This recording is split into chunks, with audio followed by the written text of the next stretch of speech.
Welcome, Belynda. Good to have you. It is way easier. Way easier. I hear everybody's theories on Lily and Jack being protected, being sent away. And no matter what anybody tells me, no matter what I hear, it does not take that sick feeling in my stomach away. Yeah. I know people like to feel hopeful,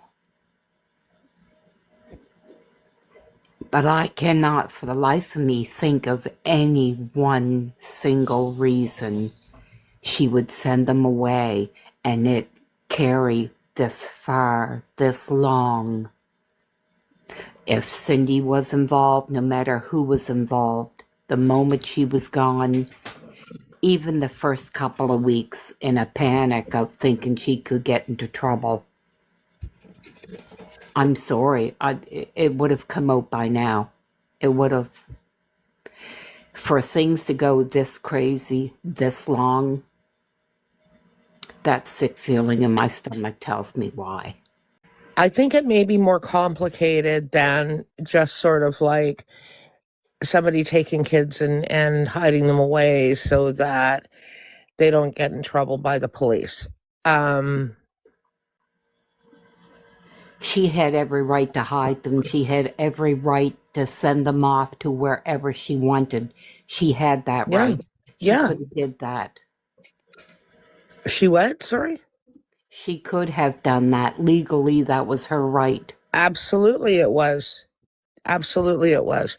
And she didn't want Daniel to know. I understand that. Let's say she didn't want him to know, so she had to get him out of there quick. Yep. And then the charade went on that day. She left the very next day. She left the very next day. There was no reason why she wouldn't have told her grandmother, or she wouldn't have told her mother, or her best friend. There's no reason why she wouldn't have told them what she did, and it would have been cleared up. I see no reason she would have kept it a secret this long. And all the cover-ups and the attacks from all the ones on that side of the family with all the different accounts, you don't do that simply because you were hiding children. Once she was away from Daniel, she had no further reason to hide them. Well, just because we don't know the reason doesn't mean there isn't one, though.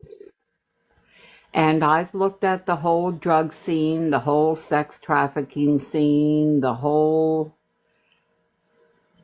every branch of this I've looked at, I've gone down, and while all those things are true and exist, I think it's all been intertwined with this to make this so confusing, because to me, it's as simple as there were 3 to 4 people on that property, and they're the ones who know. The thing about it is that if something happened to one or both of those children, if there was an accident, let's say, that they, had been trying to cover up, again, I go back to the fact that these Malaya and Daniel, and I think that if something like that had happened, you would have to assume that Daniel would be completely aware of it as well.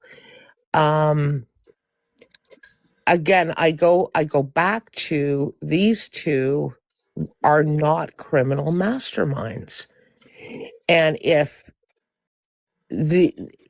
Lily and Jack, God forbid, did perish, in my opinion, with the search, with the technology that they've had, and everything that they have used, I believe that they would have been found, or there certainly would have been very strong evidence that would have led the police to state the kids, that it would have turned into a criminal investigation officially from a missing person investigation, and it never has. The Devin Marsman case in Spryfield, the young fella that was murdered.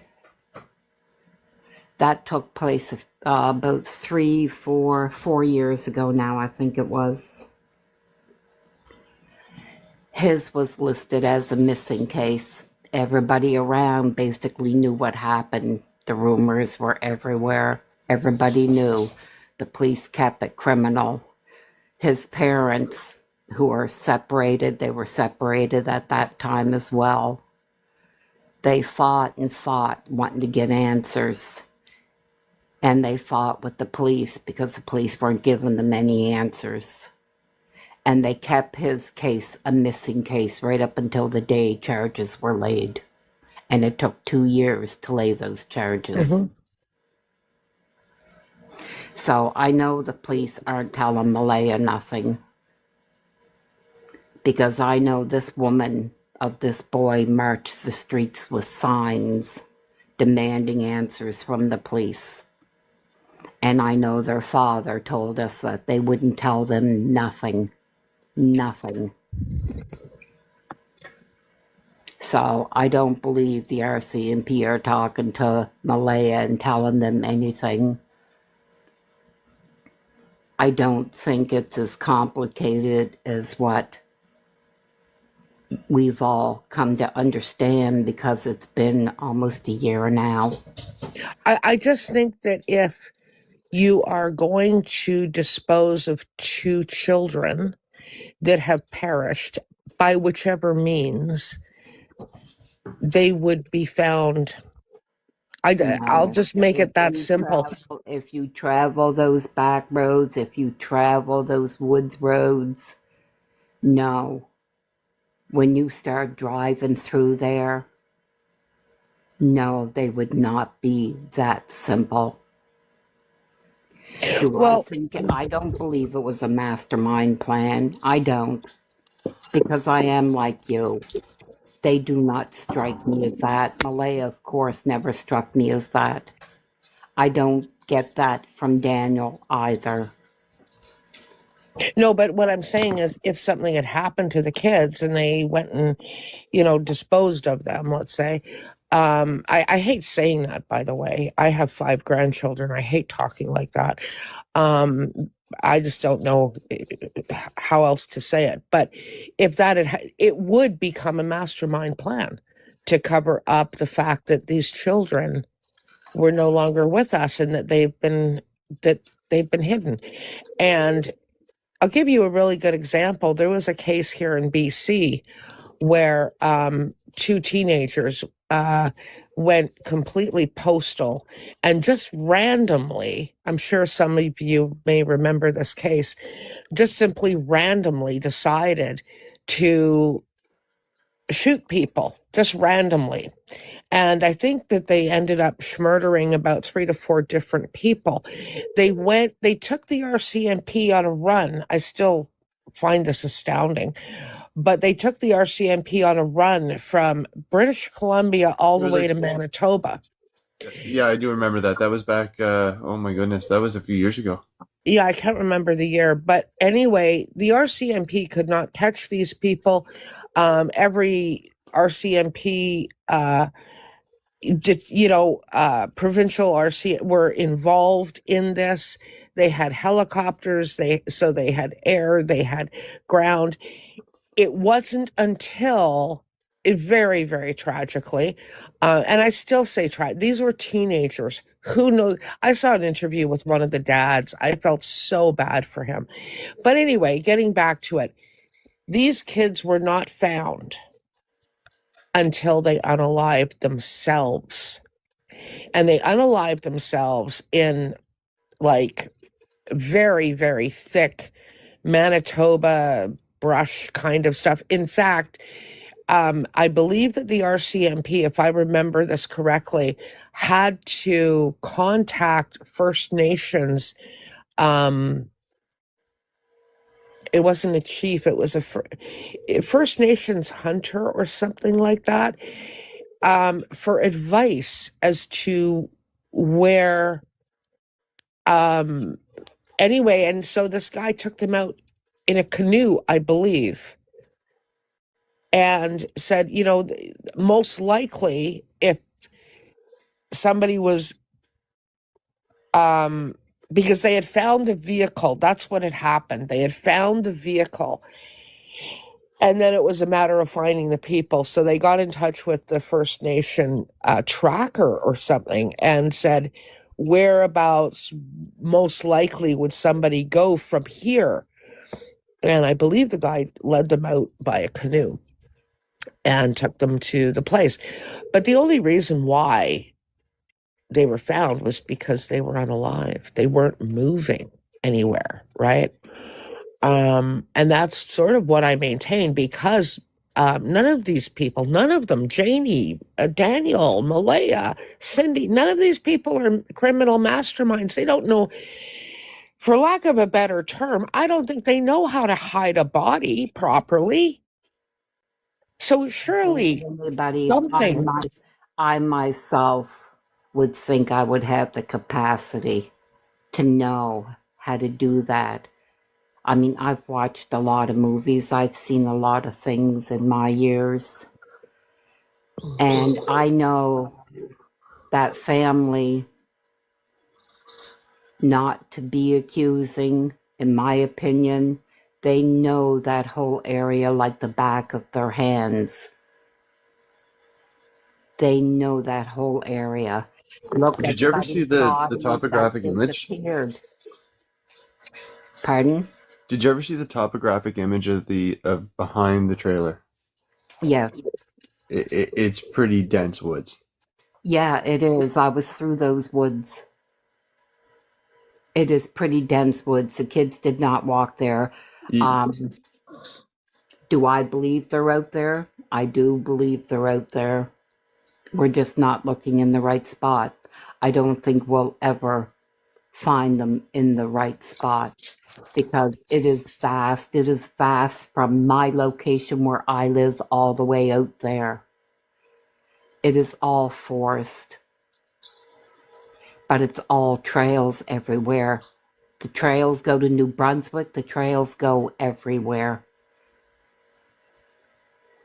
Well, and there was a regular here, somebody by the name of Cheryl lives out in that area. They go ATVing every single weekend. Yeah.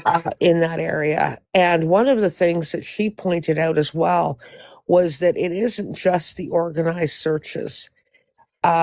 When, there are people in that area every weekend. Yes, I know. And, again, I'll say it, the fact they have never nobody has come across anything. And I know somewhat what you're talking about. I'm on Vancouver Island. We effectively live in a rainforest, and I have taken part in searches for missing people, in the forests. It's rough in there. And one of the things actually that I told people when, they said, oh, well, they're not in the woods. And I said, you can't say that. I was on a search, for example, for a 30-year-old missing man, and he was found by family about 30 yards or so from 30 yards outside of the search and rescue radius, approximately 1 month after after the search was called off. And here again, in fact, Jeremy's gone. Jeremy could have vouched for this because he lives in the area, and we talked about this when the kids first went missing, and everybody's saying, oh no, they're not in the woods. And I'm like, you can't, no, not necessarily. Because you can walk by, you absolutely can walk by. I mean, when you have really, really dense woods, especially, I mean, this guy was over 200 pounds, 6'2", and he he was missed because they didn't look in that area, right? They had, and again, they had scent dogs. They had scent dogs. Now the thing about it, and I'll tell you what triggered the family kept going up to this area. And this was on the top of a mountain, in the woods, in the forests. And what tipped off, it was one of the cousins that found them. They saw birds of prey circling. And that was one of the things that I mentioned to Jeremy right in the very beginning of this case when we were talking. I said, people have to watch for birds of prey. The Because searchers already knew that we were talking to a searcher on Saturday, and they said the exact same thing. Yeah. So, I mean, you know, people would have been looking for that, right? The fact that there were none of these signs, it just, I don't know. There's way, like when you're talking about variables as far as like, and once again, I don't like discussing this either. It's not hard to just literally overlook things, and I mean, not to take anything away from the search and rescue people. Most of these people have day jobs. Yes, they've spent time in the woods, but you can't build experience. I've spent my entire life in these woods. I've been hunting, I've been fishing, and I've been turned around in less than a matter of 30 seconds. Yeah. It does not take much. So I mean, you all seen it. Like people were being dragged out of those woods because they were getting injured. You can overlook things and it'd be right on top of you, and you not even realize it. I don't dispute that either. Yeah. No, and nor do I. I've seen it. When you're talking about like a missing person too, like time, every second counts. Every single second. And I mean, I've looked at the topographic images. I have not gone back to that specific, not that exact area, but close enough to that area since Hurricane Fiona. Belynda, you know exactly what I'm talking about when I say that word. Yes, I do. It's the hand of God that came through Nova Scotia and wiped the woods off the map. Mm-hmm. There's so much deadfall that's laying everywhere. Yep. Birds of prey, I could see it. Sometimes it could take up to a week before birds of prey would show up. Now, if a body is being buried, you're not going to see birds of prey. Right. It's not going to happen. I've seen black bears that were unalived, that just laid in the woods and rotted. Mm-hmm. And birds of prey, I mean, the other side of it is too. Birds of prey, yes, they're going to circle, but they're only going to circle if it's an open area. If it's a closed-in area, they're just going to lay in the trees. They're not going to go up and start flying around. No, but you'll hear them calling. Yeah. You'll hear it because I hear it where I'm at. But that I've seen the topographic image behind that property, and there is miles upon miles upon miles. Yes. And what was the square footage or square area that they searched? What was it, 5 square miles? 8.5 kilometers, I believe. That's nothing. That's nothing. Have you seen the search map? I did. They covered quite a bit, and every search since has still been going over those same areas. Yeah, actually, sorry, Belynda, to interrupt. I think in the end, the total area is 40 square miles, I believe. Does anybody 40? Remember? I think it's closer to 40. No way it was 40. There's no way it was 40 square miles. There's no. I think like 5. Yeah. No, 40 square miles is huge. No, it was 40 by the end of it, and I'm not talking about May 7th. Okay. I'm talking about the total, like all of the search, including the first "Please Bring Me Home." The whole entire thing has covered, I believe, 40 square miles. One of the things, though, Dana pointed out was no birds of prey and no water burial. Fair enough, okay. However, understand the RCMP did go in with their underwater dive team as well into the local lakes. Yes, There's and so we've many also marshes out seen there, though, shows. Susan. There's marshes Yeah. everywhere. Everywhere.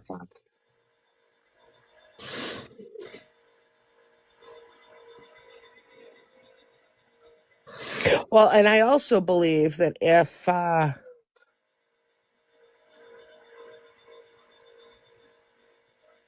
fuck, I don't know what the hell I believe anymore.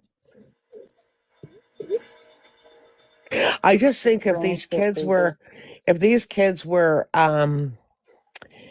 buried or disposed of by Daniel and Malaya, I honestly think that they would have cracked under the scrutiny of major crimes. I just simply do, because and you could say the same thing if they were hidden away alive.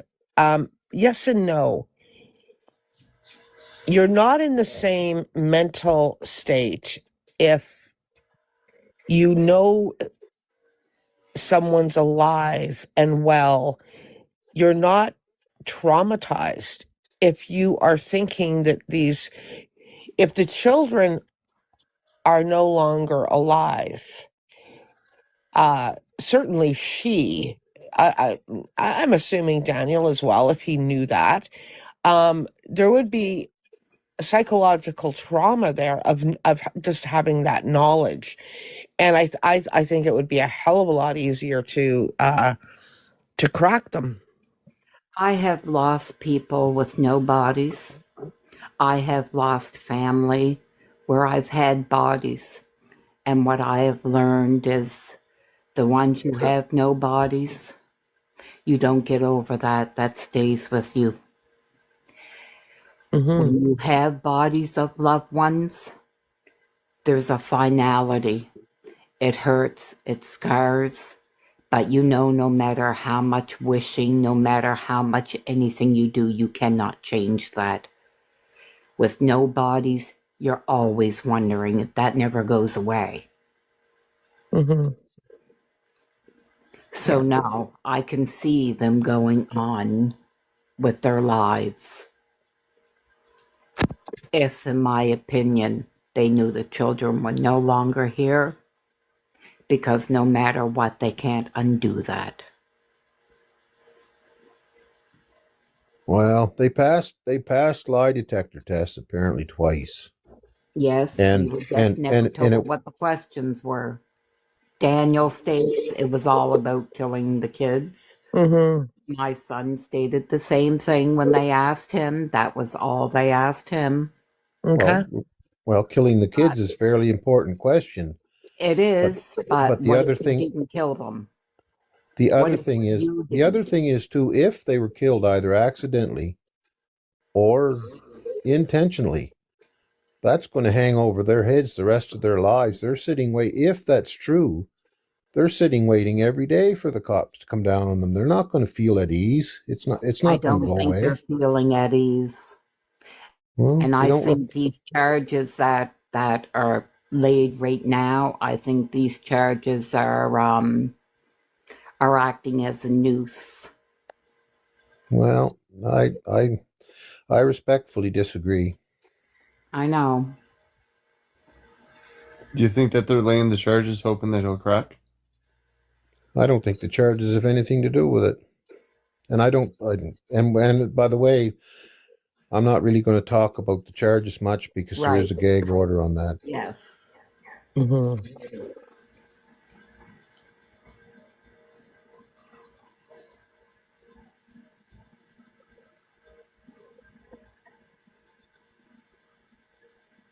Yeah, and I don't think the police would really tell you if you passed or failed, would they? They'd say, No, they don't. My son told me that they did not tell him he passed. They just told him they'd pass on the results, and they feel there was no further need to contact him. Okay. Oh, that's interesting.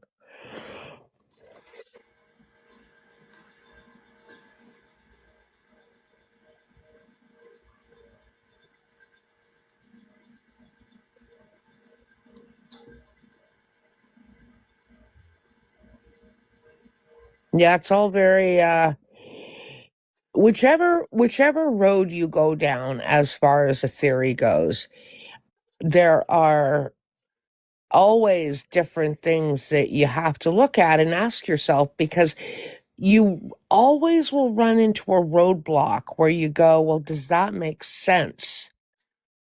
Or is, and we only can measure that by our own reality. That's all that we have to go on.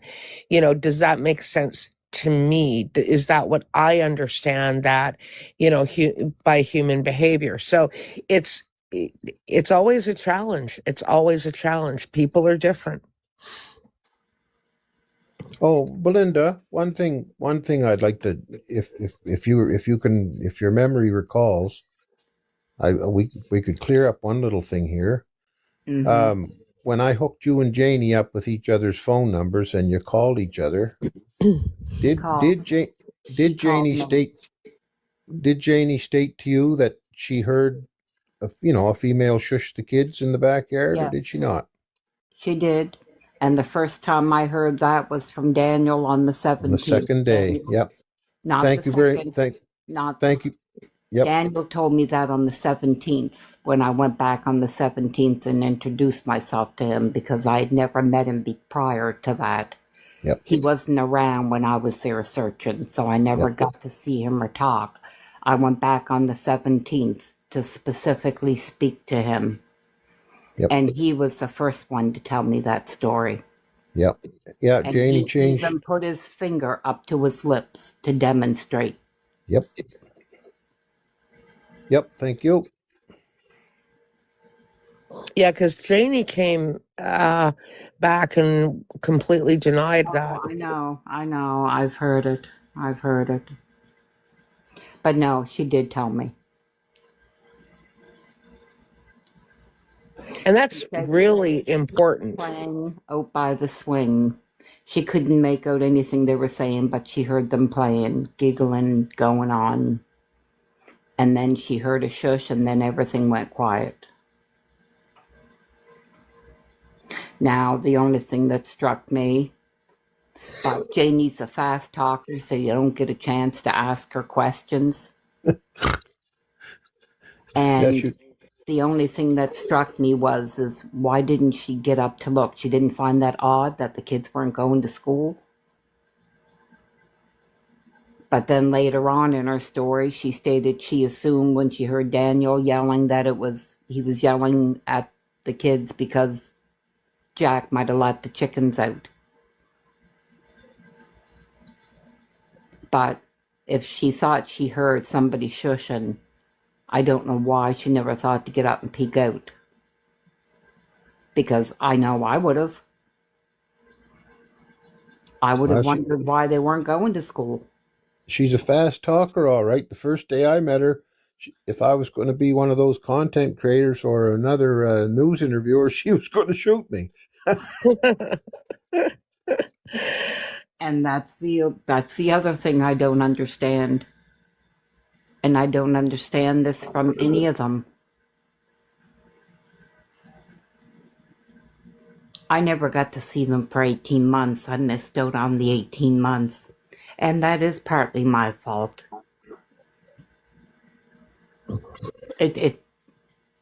I've come to accept that part. Why didn't any of them want anybody to talk to them? I don't get that.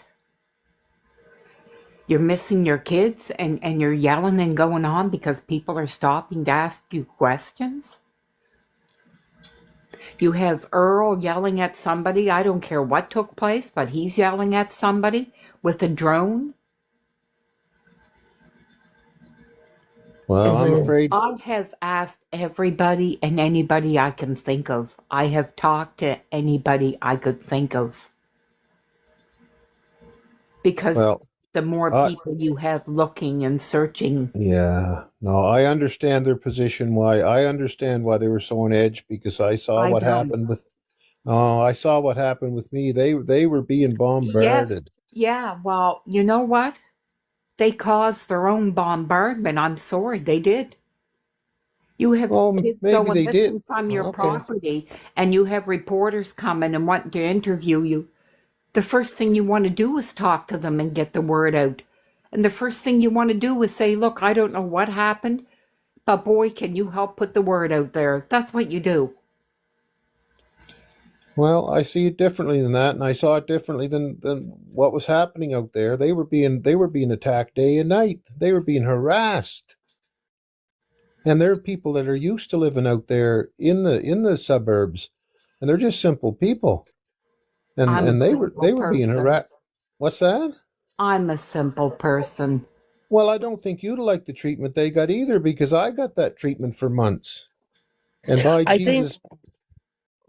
I just want to interject here. I think, Darren, what you're saying and what you're trying to convey, and from my own perspective, and I don't even pretend to be there. I'm on the other coast.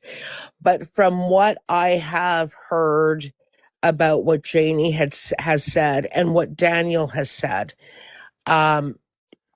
Daniel, to me personally, I've never spoken to Janie personally, but from what I've heard them, these people that they were talking about, that lots of these, they weren't looking for the kids. No, they're not looking. They're not out there looking for the kids. They're out there accusing these people. That's and right. They're out there and they're looky-loos, and they're accusing them of doing, whatever to the kids. That I have said this before. I sympathize with Janie in the sense that she has chosen to live out there. That's why she wants to live out there, because it's quiet, it's remote, it's rural. She obviously is not one that wants to live in the city. She's not obviously a social butterfly. I think, to her own admission, she called herself a recluse. And all of a sudden, you have all of these cars that you've never seen before driving by, slowing down, taking photographs of your property, drones overhead while you're trying to have your morning coffee.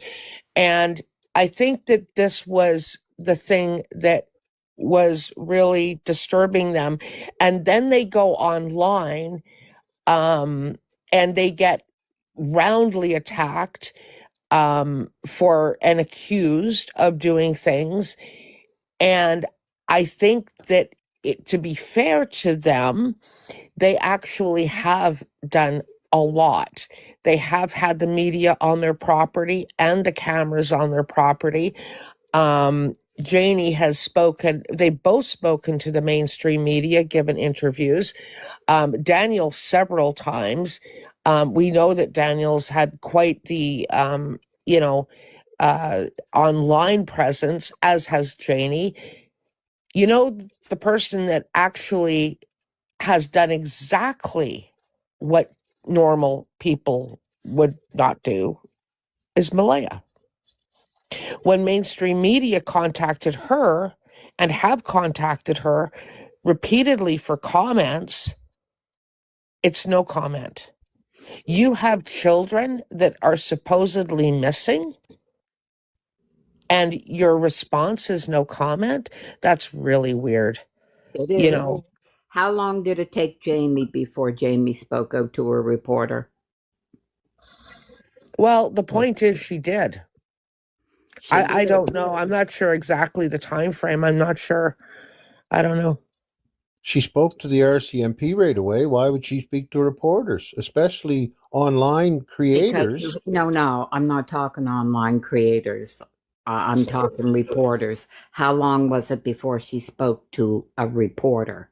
The only reason she spoke to she spoke to reporters in the first place is because I convinced her to, because she was because so many creators were saying stuff online that was garbage, that I figured she might as well get her true story out. Right. So why didn't she come right out of the gate wanting to speak to reporters? Because she was a private person. She was a private person who didn't like the attention. That's the same reason Earl moved out of town. Earl didn't like Earl wanted to go out and be solitary out in the country. Same reason. I love solitary. Well, that's fine. So did being in the they. country, and I love solitary. And I am a woman. I don't even have teeth in my mouth.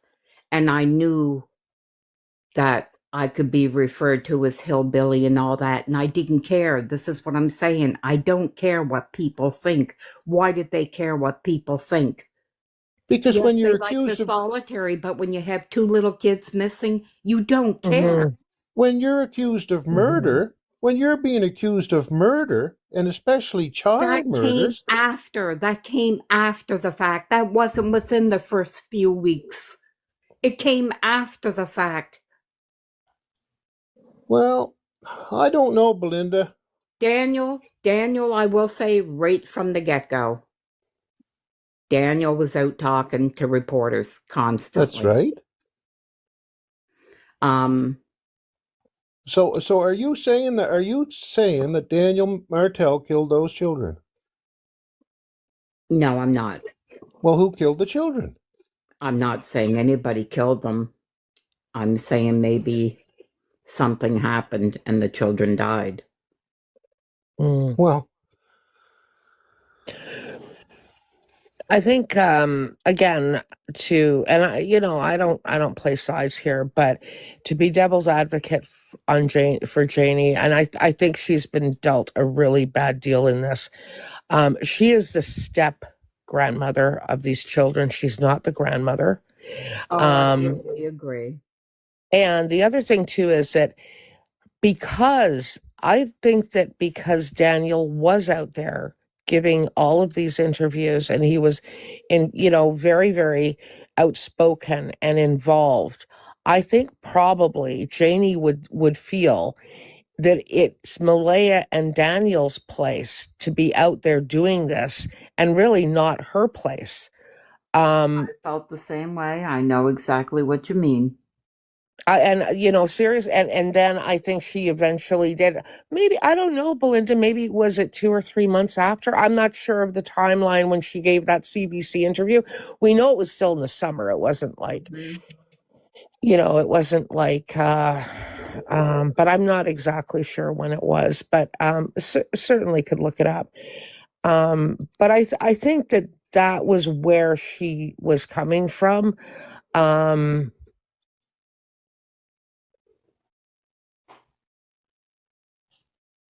And it is really hard. I'm also thinking about your situation where you hadn't been in contact with them or seen them rather for 18 months.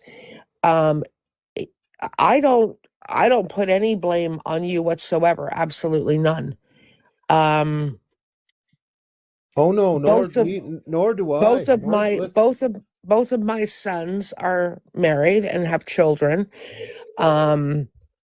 The one daughter-in-law I get along with beautifully. The other one, we get along, but we're certainly not close. We don't have a connection, I guess is the best way to never really connected.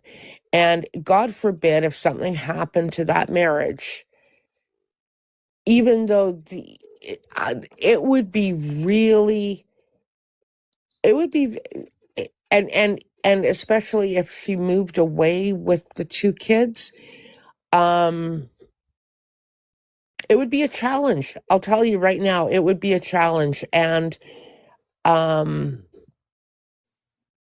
will tell you this also, time flies. I have family, I have my son and his daughter, my daughter-in-law live on the mainland. It's just a ferry ride away, okay? I realized when I went back the last time, I hadn't been back there for 1.5 years. I went, what the hell? It's been 1.5 years? What? Lily and Jack live 40 minutes away from me. 40 minutes. Mm-hmm. Yeah. I bought her story. I bought her story that they were happy, they were living a good life. It was my son who walked away. It was my son's fault that it all fell apart because he just did not want to fight. He just gave up and walked away. So that would put you in a really difficult situation. Well, Belynda, I certainly don't think there's any blame to be associated with yourself or your family. Not a bit. No. And I think, to me, it is very simple. Regardless of what happened, regardless of whether your theory is right or whether my theory is right, the people responsible are Daniel, are definitely, to me, my theory, and no matter what the outcome is, the people responsible are Daniel Martel and Malaya Brooks Murray, primarily. And if there's other people that were spinning it off or hiding it, well, they're responsible for other stuff. But it's very obvious to me that no matter what, it's very obvious to me there was at least abuse by neglect going on. And the people responsible, regardless of the outcome, are Daniel Martel and Malaya Brooks Murray primarily. And that's my feeling. There's that. I totally agree. Yeah. Because the thing is, we're what we are is concerned. There's 3 children we're concerned with here, seriously, right in our situation, and I don't understand why there's so many lies coming from. What can I say? Well, it's the Malaya side of it's the Malaya Cheryl deal. The lies are coming from them a mile a minute. And that's what I don't know why. And you're right. Is it a cover up because of a fatal situation, or is it some kind of foolish other cover up?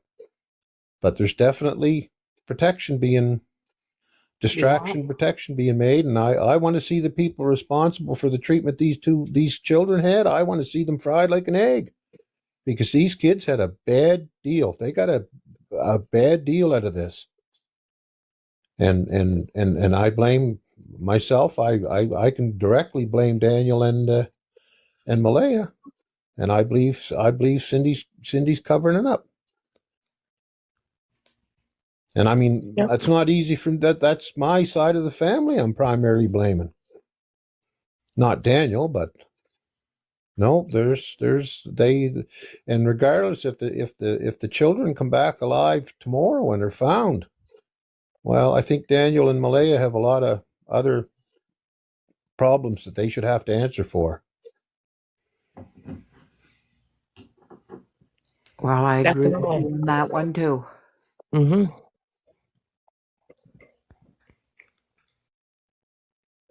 Yeah. And I want one thing I'm going to say that's not very nice, but I want you to know my position on Daniel Martel clearly, regardless of what content creators or anybody else say. After what I've been through with him and what my son's been through with him, he's not to come anywhere near our property or my family, or it'll be detrimental to his health. That's the way I feel about Daniel Martel now. You gotta be careful on that, Darren. You can't No, I'm not being careful on that. I'm not being that careful on that. To be detrimental to his health, he can stay away from my family. He can stay away from my son, and he should. Yeah, but stay you away can't from threaten me. people. You can't threaten people. Well, I just did in a way, so they can take it whatever way they want. What are we looking at here, Jeremy?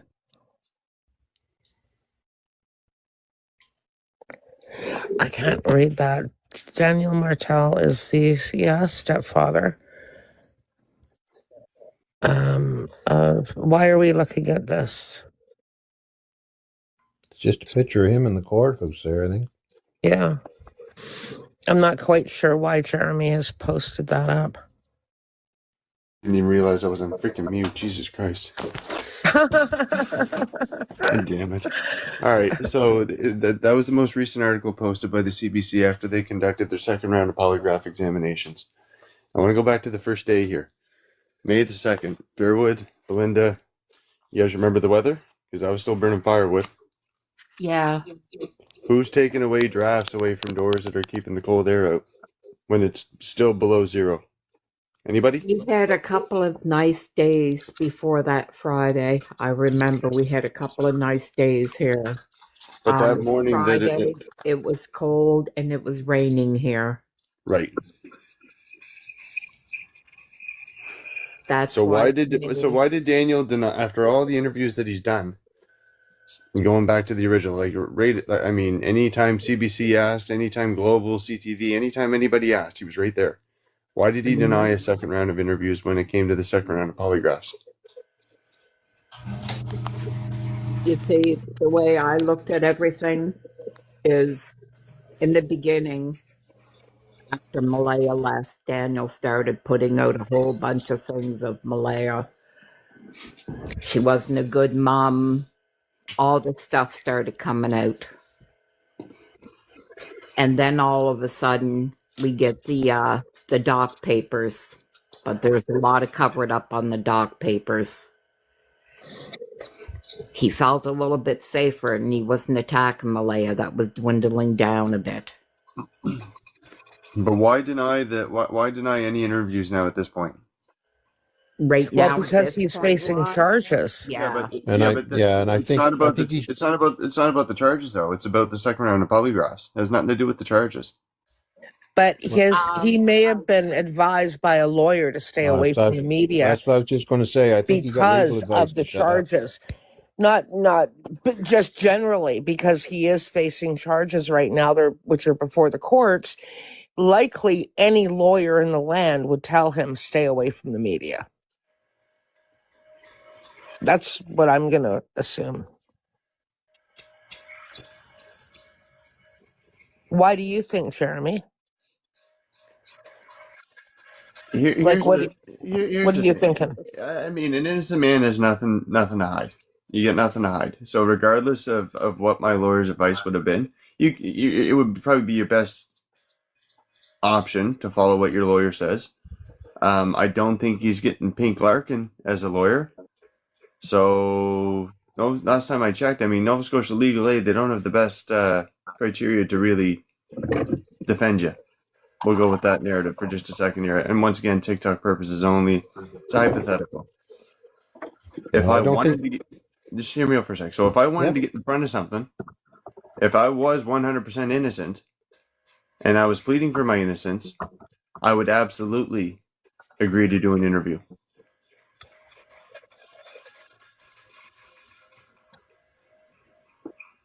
Because if these charges don't stick, that speaks more volumes than anything else towards the RCMP's investigation tools.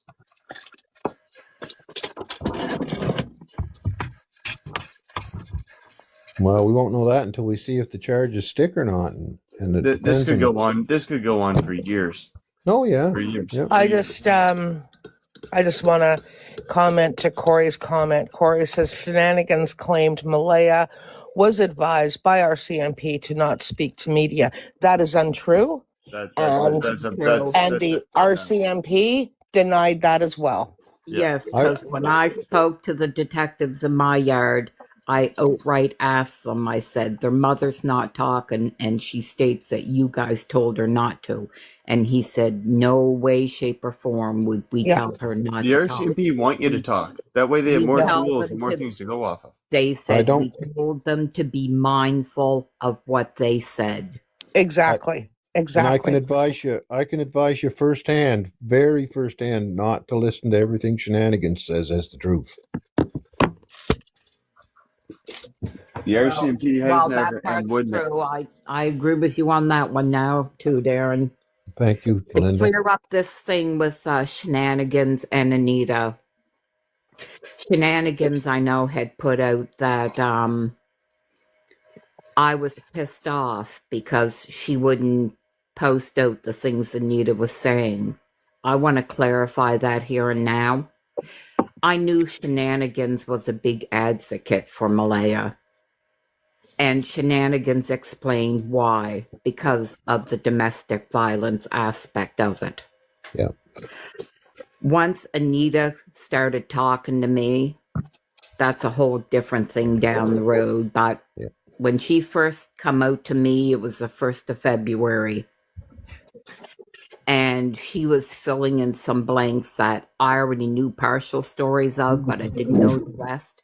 So she came off very believable to me because, like I said, I knew some of the things she was saying. I just didn't know the rest of the story.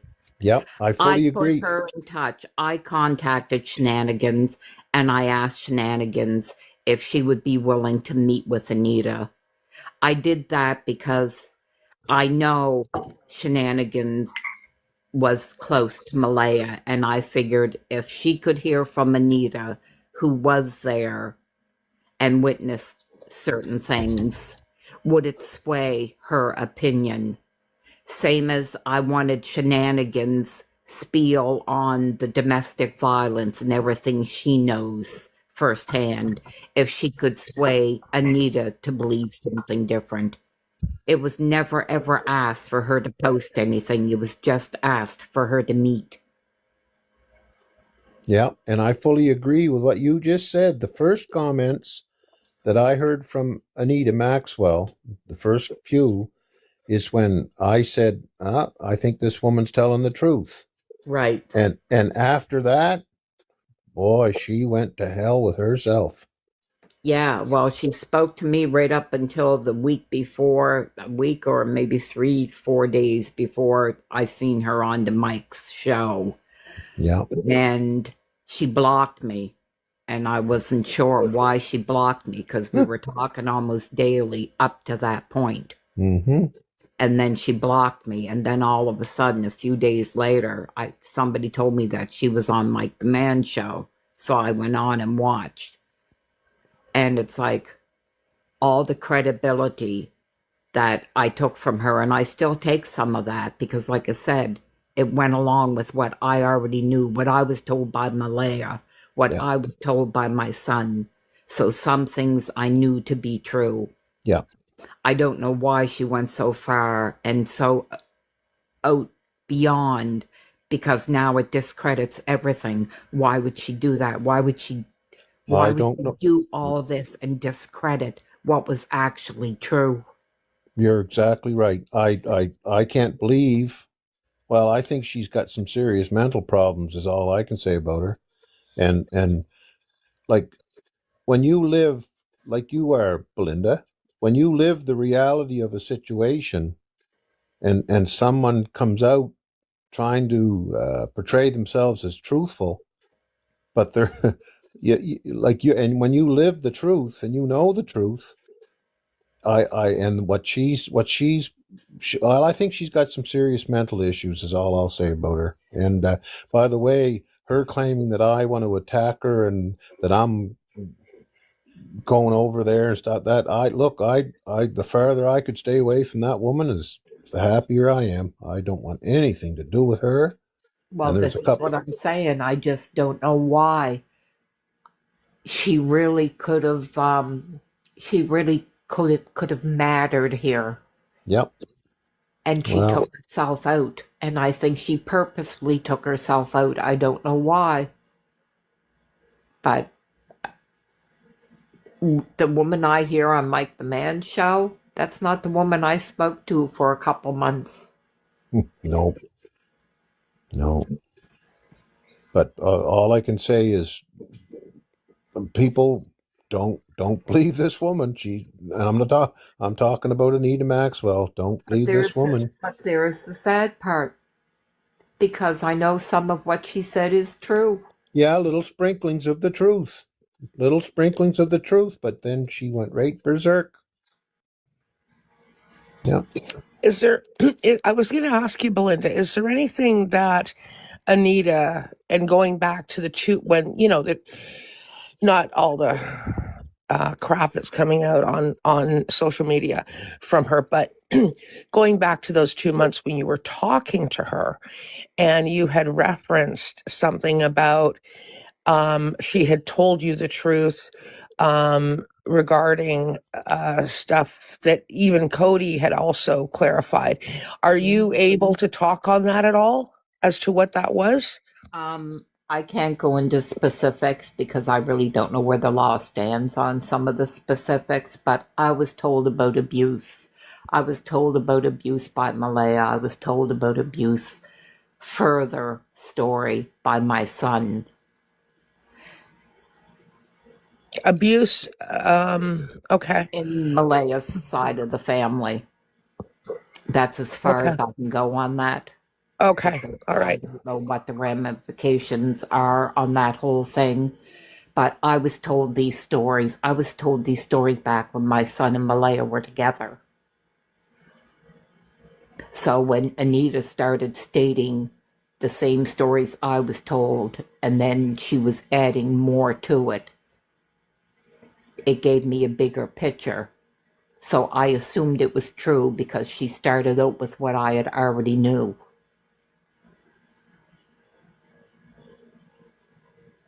And the fact that she was close with Wade and Cindy. It's like, thank God there's somebody. I waited for months for somebody in that family to reach out. So yeah, I grabbed a hold of her with two arms. Yeah, I don't blame you, for sure. It would be, to you, I can imagine it's somebody that has information that, hopefully you could learn more information from, someone that might have answers.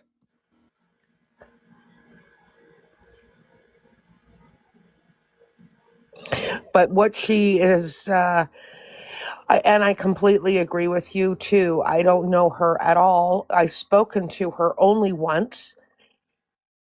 Honestly, she was all over the map. The strangest conversation I've ever had, and then contradicted exactly what she told me. Exactly what she told me, completely contradicted it on the Mike Demand show.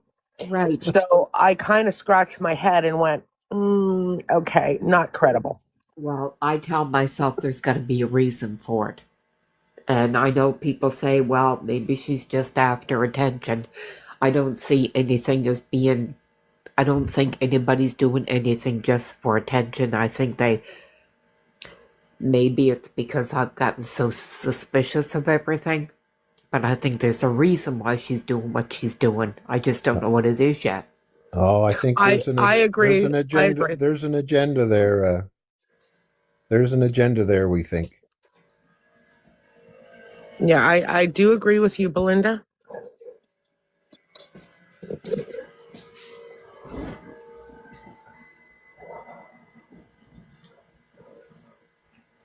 Think on it, and then think on it, Belynda, and it might come to you.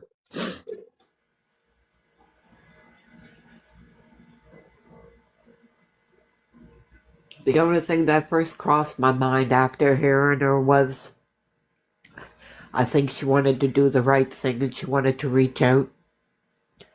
And the reception she got was a little too much for her to handle. She can't undo what she said, so what better way than to make herself discredited by just going right off the rails?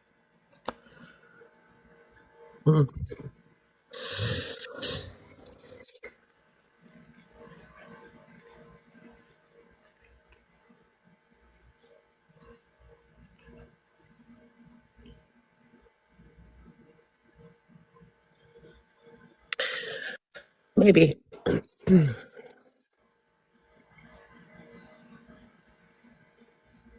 Vana was saying, what is everybody's opinion on Wade? Well, Wade is probably one of the people I know, least, and I've heard of least. So I reserve my opinion.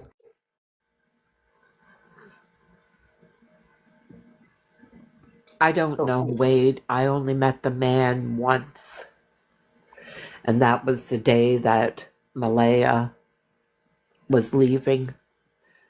And him and Cindy come to pack up the rest of the furniture from the house.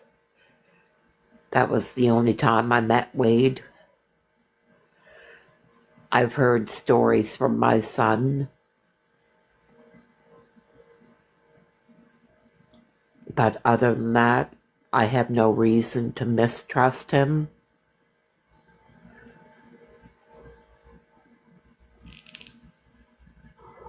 Darren, what's your opinion? I have nothing to say about Wade. I have no opinion on Wade, really. Okay, so he's just a quiet guy that was in the crossfires and was a friend of Anita's. So do you think of a lot of the things that maybe Anita is saying is what Wade was saying? Did you say he was a friend of who? Anita's? Anita told me most of the stuff she's saying has come from Wade. That's Yeah, what she told me. He was allegedly a childhood friend of Anita's. That's how I understand it. That's how Anita and Cindy got to be friends. Was that when Wade got together with Cindy, then Anita met Cindy through Wade. Okay. That's about all I know. I just wasn't sure because we've heard so much from him, yet we've heard nothing. So a lot of the information that he did state in his undercover interview with Larry Walker. You know, there was just a lot said. He's a chatty guy, I guess, eh? Mm. Yeah.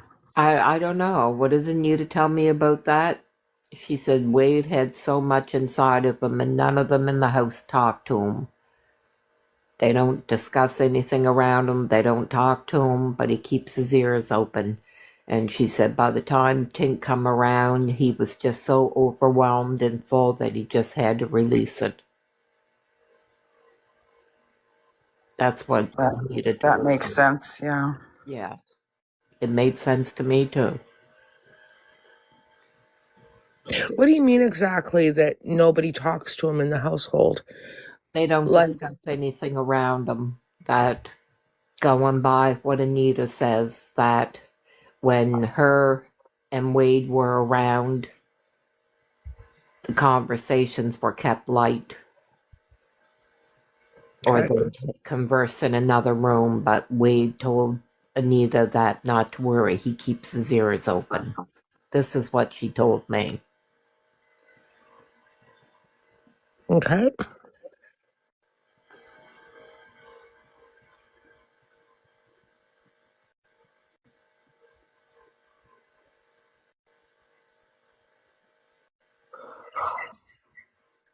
What was her son's relationship like with Malaya? Was she aggressive or? The only time Malaya was ever aggressive, I mean, they fought. I know they fought. They fought over money. They, the last going off, they fought over her family. But the only time Malaya was ever aggressive was within the first month that they were dating. She was here and we were having a bonfire and she had a few drinks. And I didn't know it at the time, but she was on medication for depression and anxiety. And it didn't mix well with the drinks. And she got physically aggressive that night. That I managed to talk her into coming back. She took off down the road and I went down after her. And I talked her into coming back and waiting till the next morning for her mother to call. And she came back and settled right down for the night. And the next morning she apologized and she told me that she's on medication and she should have known that she shouldn't have been drinking. And then afterwards it was told to me that she went off her medication because she wanted to be able to have a drink here and there. And after her and my son separated and she come here with the kids, she told me that she could thank my son for two things. He taught her how to be a mom and he got her off medication that she realized she didn't really need.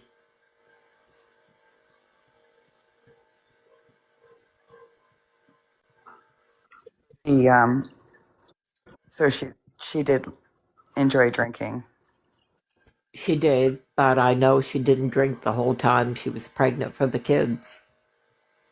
Okay. So when you were at that trailer, what condition was it in? Was it unkept? Was it covered in like alcohol bottles? Was it recycling, garbage? You're talking about her and Daniel's place? Yes. There was a lot of bags of recyclables. There was recyclables everywhere. The living room was spotless. There wasn't nothing, no toys, no nothing. It was barely any furniture in the living room. The kitchen was super crowded. There was so much that the counters were so covered I could never pick out any one thing, but I never stopped to pay attention to a lot of it.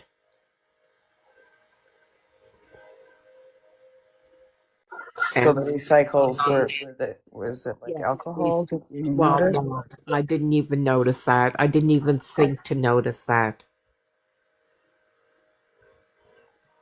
Going back to this night with the bonfire, you said that Malaya got physically aggressive. Who did she get physically aggressive towards? Cody. Okay. That's why when I remember Daniel saying if anybody was aggressive, it was her. And I remember Logan come out and stated something about she witnessed Malaya attack Daniel. And I contacted Daniel later on that night.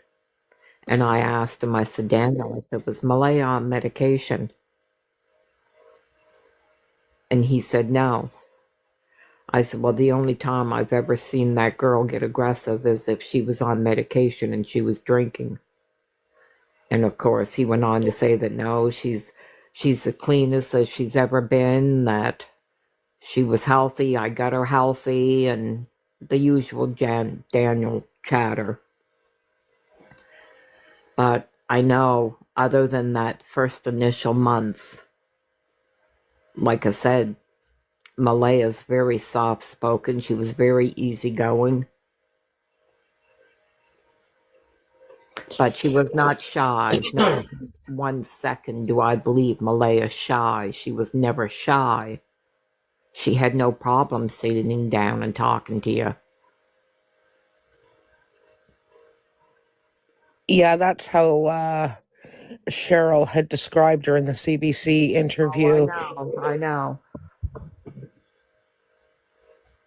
And it's Can you imagine? Can you imagine a mother who cannot be bothered, that puts her friends in front of a camera to talk about her missing children, and she doesn't even show her? Imagine any of it. I can't imagine her mother doing an interview and not wanting her face shown.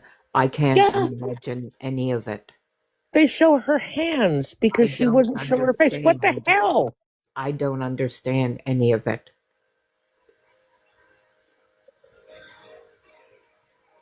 And the only thing I think now is, like I said, I didn't know about this online stuff, the YouTube channels. I didn't know about any of this. The first couple of weeks, I was going crazy because other than the news, the odd news broadcasts, I wasn't hearing nothing. Malaya had me blocked. I didn't know nothing. And then my sister told me, she said, Belynda, go to YouTube and punch in the kids' names. She said they're everywhere. So that's what I did. I didn't know anything about it either, but I'm sure learning the hard way. Yeah. And then wasn't it that, like, you were, this is from what I understand, you had been trying to contact Malaya to find out if there were updates from the RCMP, and Malaya threatened to have you charged with harassment. Is that correct? Thereabouts. When Malaya left down there, and I went back and searched on Monday, and I stopped into the trailer, and that's when I found out she had gone. I come home that night, and I went to contact her, and she had me blocked. I couldn't reach out to her. So the mother of my other grandson, I knew they were friends. So I contacted her. I said, look, I can't get a hold of Malaya. I said, the kids have disappeared. Now her and the babies disappeared. I thought something happened. So she told me not to worry. She would reach out and see if she can get in touch with her. She told me that her Facebook is down, but she said, no, I can get through on Messenger. And the message that was sent to this friend, and the friend forwarded to me, was, tell Belynda if she wants to know anything about her grandchildren, contact the RCMP. She had me blocked until I started posting out pictures of the kids. And when I started posting out pictures, she unblocked me and she sent me a message to thank me for the pictures.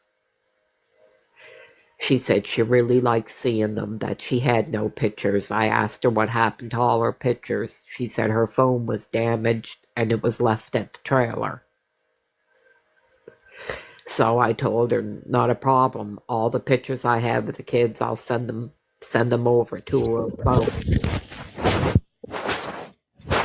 And that's He what said, I gave her all the pictures I had. I sent them over to her phone.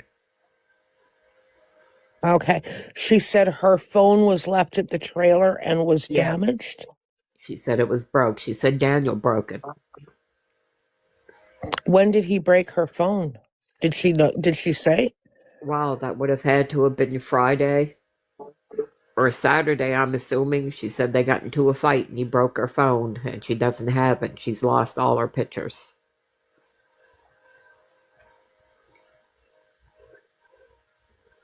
Gabrielle's asking, how did she phone 911 without a phone? I'm assuming this would have been after she made the 911 call. I have no idea.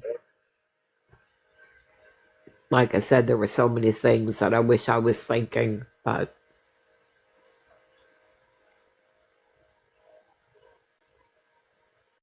that's this is the first I've ever heard that Daniel broke her phone in and around the time that Lily and Jack Sullivan went missing. This is pretty integral, actually. I guess the big question here would be what would the motivation be to break her phone at a time when 2 children have gone missing? I don't know. She started texting with me. I saved all the text messages that I can't remember it all word for word. But she went on to say that she didn't want to stay there, that she never wanted to stay there. Thing too. They said she turned her phone into the RCMP. They asked why she deleted the text app, which is true because I remember reading that. And I think it was in the report. So her phone was obviously not broken enough for the RC. Like she handed it to the RCMP. She was lying. Well, apparently she's been lying about a whole lot of things. I just wanted to say too, when somebody does mix anti-anxiety or depression meds, depending on what kind of medication you're on, anything like that can cause aggressive behavior and like irritability and stuff like that. It's not a good mix for the brain. So I just wanted to note that. I'm not defending Malaya at all. I just had to say that just so everybody knows. Well, that's what made me think she was back on medication when Daniel said she was aggressive. That's all I could think is she had to be back on medication. And then it come out from Janie or Daniel, I don't know which one first, stated that she had an anxiety attack and she was hospitalized. That came out, yeah. I don't know who first said that. I have heard that Janie had said that was the only time that she could remember when she was asked to look after Meadow was when Malaya had been taken by ambulance to hospital because she had some sort of anxiety issue going on, and she had to go down to the bus to put Lily and Jack on the bus. And Janie said this is just recently, Janie said, I had to hand Meadow to the bus driver to strap the kids into the seat. And she said, and the bus driver looked at Meadow and looked at me and kind of went, but she never finished that thought. Or like, why did the bus driver have any kind of reaction holding Meadow? I would love for Janie to have finished what she was trying to say there. I just don't know what she was saying. Was she saying that the bus driver was shocked that she handed Meadow to him? Was she, I mean, based on what Anita has said, was the bus driver shocked at the condition of Meadow? We don't know, because she never finished that thought. But she did say it. She said, she commented on the reaction of the bus driver. That conversation, and the impression I took from that is he was just kind of, she just plopped the baby in his arms. He wasn't expecting it. That's what I took from it. Okay. Yeah, she just never finished what. Yeah, so Rhonda is asking, and this is getting back to what I was asking you about when I said, did Malaya threaten to press charges of harassment? Vonna is asking, why did Cheryl and Malaya call the RCMP on you? There is a story that went around that apparently that happened. Did that happen? It did happen. Like I said, Malaya started texting me after I had sent her the pictures. And she was telling me different things of that morning, of what Jack was wearing and things like that. And Daniel was on, I don't know whose show it was. I don't know if it was Sunny's, but Daniel was on, I think it was Sunny's show. He was on saying something, and something she had told me in a text message contradict what he was saying to Sunny. So right away, I gave the messages to Sunny, because Malaya wasn't talking. And I wanted people to see that, well, this is something wrong here, because he's saying this. Well, this is what she's saying. I know people have stated maybe Malaya felt offended that I showed private messages. There was nothing overly personal, but to me it was important for people to see that her story was different than his. I thought that was important. Well, she did wind up blocking me after that. And then did the RCMP come to your house, or did you get called? I got a call from one person, a male officer. I don't remember his name. And he stated that he had gotten a complaint of, I can't remember the exact word he used, of harassing or defaming. That's what it was. I was defaming someone. I said, you must mean Malaya. And he said, yes, I do. I said, I haven't defamed Malaya whatsoever.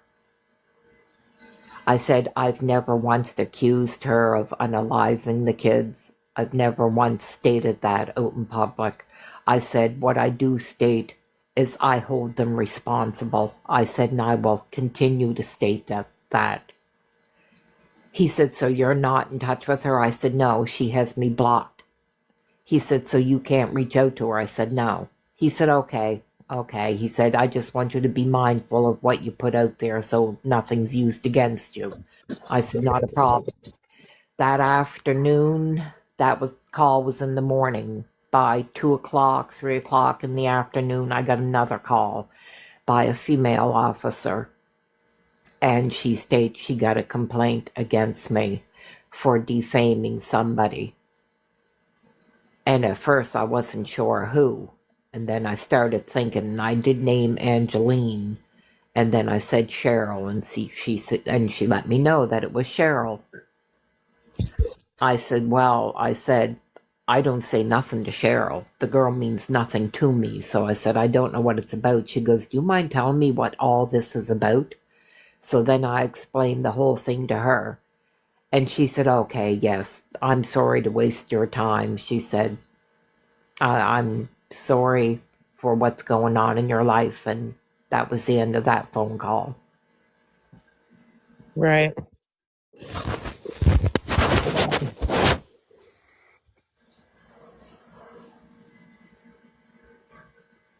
Really outrageous. Belynda, was Cheryl around when Cheryl was not involved with Malaya the whole time her and Cody were together. I never even heard that girl's name. The only friend my son ever remembered was Angeline. Angeline used to pop in and visit Malaya when he was at work.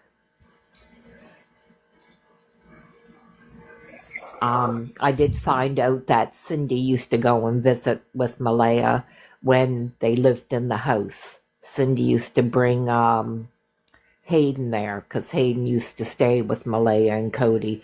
My stepson also lived there. And she would stay for visits at the time. But no, Cheryl played no part into their life whatsoever. Now, I know Cheryl stated herself she never seen Malaya from the time she moved with Daniel, so that gave Cheryl possibly 6 months to socialize with Malaya and the kids while she was at Patty's place. That's it. Other than that, Cheryl's never been in the picture.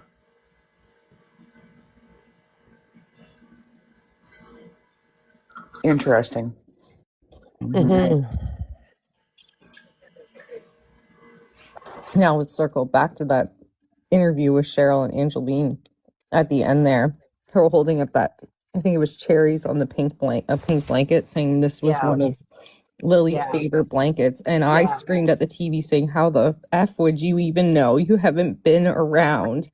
So then that always led me to believe for the longest time that she knows something and she has to know where the kids are. But that's just my own personal thought. Like, I know you have different opinions. I guess I just still have that glimmer of hope. But it was like the only way you would know that that blanket was her favorite blanket if you've interacted with her recently. Like, that's the only way in my mind. Well, I know, gosh. I was told those blankets by Lana King because Cheryl and Malaya had spoken with Lana King. And when they got those bags of clothing and blankets and that, they told Lana King that they were full of pee and that they really reeked. That she couldn't even keep them in the house. They had to keep them out in the shed.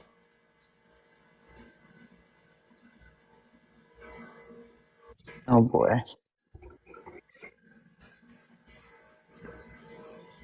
And they had been washed at Patty's, obviously.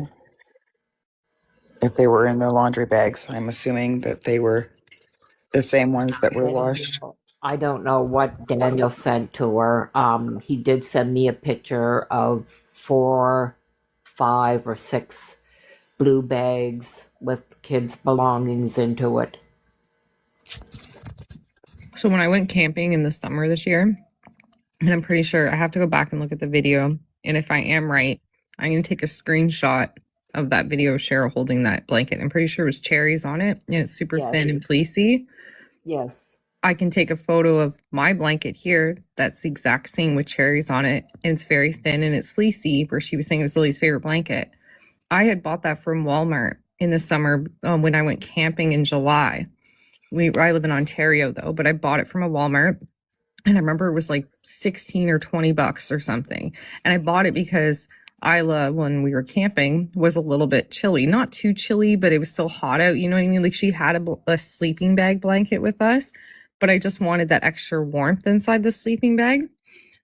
So yeah, I had purchased it. And when I saw that on the interview, I was like, oh my God, that looks like my daughter's blanket. And if it is the case, that blanket was sold last year in July at a Walmart. And Walmart, usually all Walmarts across Canada or the States or whatever, generally carry the same inventory and same stuff.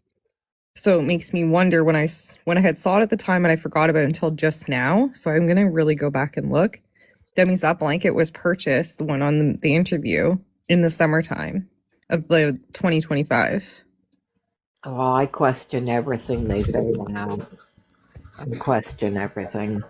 I question the backpack. Now, I asked Anita when we were texting back and forth, I asked her because Malaya said to me on Saturday that there was no news, and then she told me about the footprints. And then the second time I come out of the woods and I asked her if there was any updates, and she said nothing. She said, I can't believe they never found Lily's backpack or Jack's boots. And it struck me as odd. But when I was talking to Anita, because I just can't get that backpack out of my head, and I said, Anita, I said, ask Wade and Cindy if they know this backpack. Have they ever seen this backpack? And she said, hang on a second. She said, I'll text Wade. So a couple of seconds later, she texted back and said, no, neither one of them have ever seen that backpack. The only backpack they know is the pink one. So you'd be good too to ask their teacher at the school if you can get in contact with them of what backpack Lily brought, because I bet you she would remember if it was the one that she saw in the news. Well, that's what I'm hoping to do, but right now I know that teachers are not allowed to discuss anything. Yeah, that's true. When I was talking to Daniel on the phone, and this was way back, we were talking about the backpacks, and he said, no, wait a minute. He said there were two backpacks. There was three. And I said, what do you mean there were two backpacks? And he said there was one backpack, and this is the one that's missing. It's the backpack that Lily would always pack when she was going to stay overnight. Right. And he said, if we were sending them to stay overnight with a grandparent or whatever, it's that backpack that's missing, not the one that she would use to play. Right. Well, I went through all the pictures I had, and I've got two backpacks in all the pictures I have. But there is no picture of that backpack. And like I said, Anita's throwing herself right out the window now. So I can't even go by what she says now. Mm-hmm. But I know at that time she told me that Wade or Cindy, neither one of them have ever seen that white backpack, wild beige backpack with the strawberries on it. They've never seen that. She always come with her pink one. Another thing is too, I think it was the visual candle lighting around that time for Jack on his birthday. It was, I think, at the visual, or it was posted right after it. I can't remember, but it was Cheryl. I know it was Cheryl. She was talking about, not like Cheryl posting on Facebook, but I think there was a discussion at the visual, and somebody said Cheryl had the discussion. But Lily also went missing with her Monster High doll. Yes. And they were looking for the Monster High doll. And I was like, thinking to myself then too, I was like, why does this matter? So I know my son's 18. We had those words at the PBMH first search. We were all given a description prior to this search of what Lily was wearing. Her top had changed twice. Then at the search, Cheryl holds up the picture of Lily with the striped shirt. And she says, this is the shirt Lily was wearing. And then she mentions this doll. So right away, I asked her, I said, what do you mean doll? And she said, well, yeah, there's this doll. It's missing. I said, well, why weren't we told about this? I said, this is something we should have been told long ago. And she said, well, I don't know. She said, we knew, the police knew. I don't know why it wasn't out there. But this is a doll. I said, and what do you mean that's the shirt Lily was wearing? I said, this will be the third time now Lily's shirt has changed. I said, but yet, I said, it was put out into the dock papers that the kids were wearing the same clothes that they wore to town the day before. Yeah.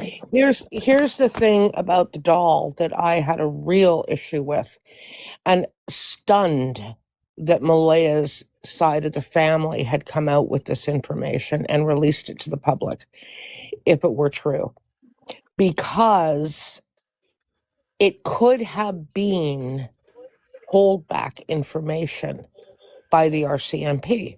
It could have been, yes.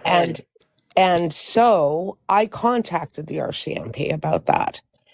There have been a few things that I have had to that I directly contacted the RCMP about to get confirmation, and they came back. I'd have to look back at the email that I received from them at the time, but I believe basically the message back to me was that they were not going to confirm or deny anything about any doll. They don't confirm, deny anything about anything.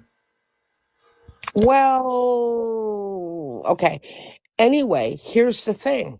The fact that they didn't confirm or deny it indicates that if this doll thing is true, it was holdback information. Afterwards, Cheryl said Malaya didn't realize the doll was missing till they went shopping one day, and she passed the doll in the store. And then it hit her that she never seen Lily's doll. Right, but I just find it astounding that that side of the family, anybody, would release information that had not been officially released by the police, because the police do keep holdback information. Because, for example, let's just say on a search, okay, somebody comes along and says, yeah, you know what? We didn't really find anything except we found this doll. Bingo. The police then know, okay, the odds are the children have been here. But guess what? Now you put that out into the public? I was the one who put that out into the public. You did? I think it was me. She said it to us that were at the search, the PBMH search, all of us. I was the one, I think, that put that out into the public. I think I was the one. Okay, I saw something from Cheryl about it, so I assumed it was Cheryl that put it out. I don't know. But the thing about it is that once that information was out there in the public, and we all have seen on social media how insane, how the number of insane people this case has attracted. So somebody could easily go buy a doll or have a doll similar to that, whatever, and just in order to insert themselves into the case, phone and go, okay, oh my gosh, I found this while I was searching. That is I true. looked at it because I think it was Cheryl that had posted it and somebody screenshotted or something. Maybe you posted it too, but I'm pretty sure with Susan saying it was Cheryl. And I read it as they were looking for that damn doll. And I was like, why? Why are you looking for that doll?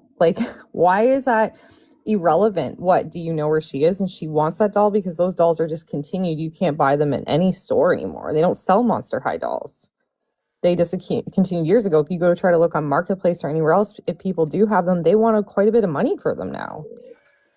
So something that my son's best friend played with, and they're 18 now. My oldest son, his best friend, they're old dolls. But they were, I mean, they were easily accessible then, and loads of people have them. And it would not be hard to get a hold of one if one had wanted to insert themselves into the case, as I say,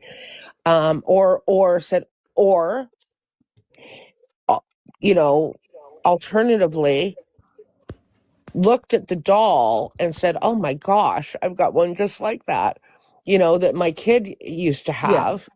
And, there are weird people out there. There are really weird people out there. Oh yeah, I think my kid's doll is in the box up there. It's amazing what people will do to insert themselves into a case. Daleen Thomas is asking, what color do you remember their eyes? Sorry, It's okay. I had to use the washroom, so I had to mute myself. I thought you you muted yourself by accident. We're stuck in mute land. I was like, we can get you out. That No. happens when you sit in that chair. Lily's eyes are brown, and Jack's eyes are a kind of a mixed color, kind of like between a hazel and a, gosh, kind of like my hubby's eyes. A hazel and a greenish blue. He's got mixed color eyes that it's not a distinct hazel or a distinct bluish, but Lily's eyes are brown. I know this is like probably hard to, you don't have to answer, but I was just wondering, that day when they went missing, I know it's just changed several times about the description of what the children were wearing. All I've ever heard is Lily's rain boots. They showed pictures of it. Jack's rain boots. Something about Jack being in a t-shirt and a pull-up. So I'm like, this kid had pants on. And like Lily, I don't even think they gave a description of what she was wearing for clothing. Malaya told me that Jack had a t-shirt and pull-ups. And she said that he didn't like the heat, that he was always hot.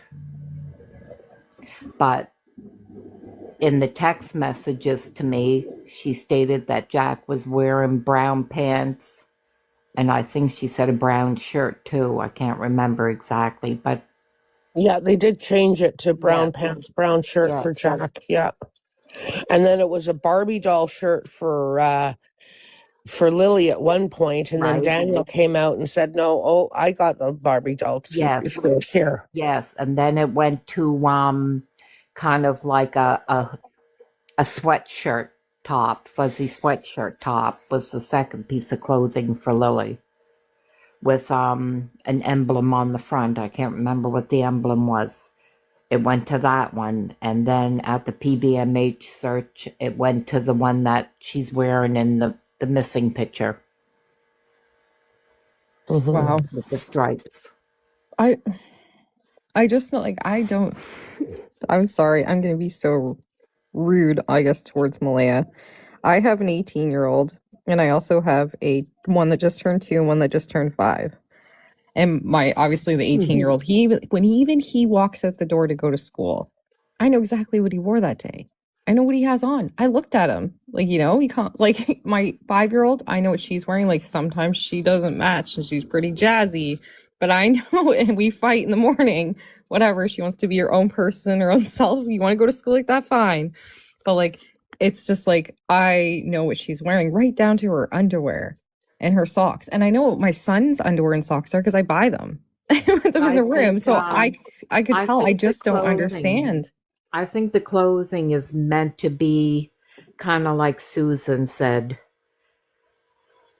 I think the clothing isn't meant to be known because the first thing I brought up was these children were seen the day before. They're on camera. And we were told they were wearing what they wore the day before.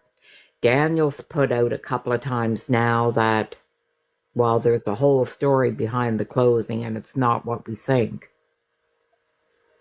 I didn't understand why wouldn't the police release the footage of them at the dollar store when you have missing kids. The first thing you do is show their clothing or anything you can to identify them. Mm-hmm. But it wasn't. So there's a reason why it's not. See, then that, even just that makes me think that they're not in the woods.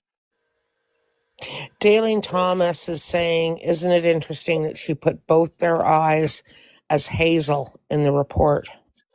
No, Jack's are lighter than Lily's. But yeah, Daleen's point is that you don't know the color of your own children's eyes? Yeah. So they have intentionally not released. That's what I believe, yes. Maybe she went to that Timmy's instead of remembering the specifics. Ghost coffee first.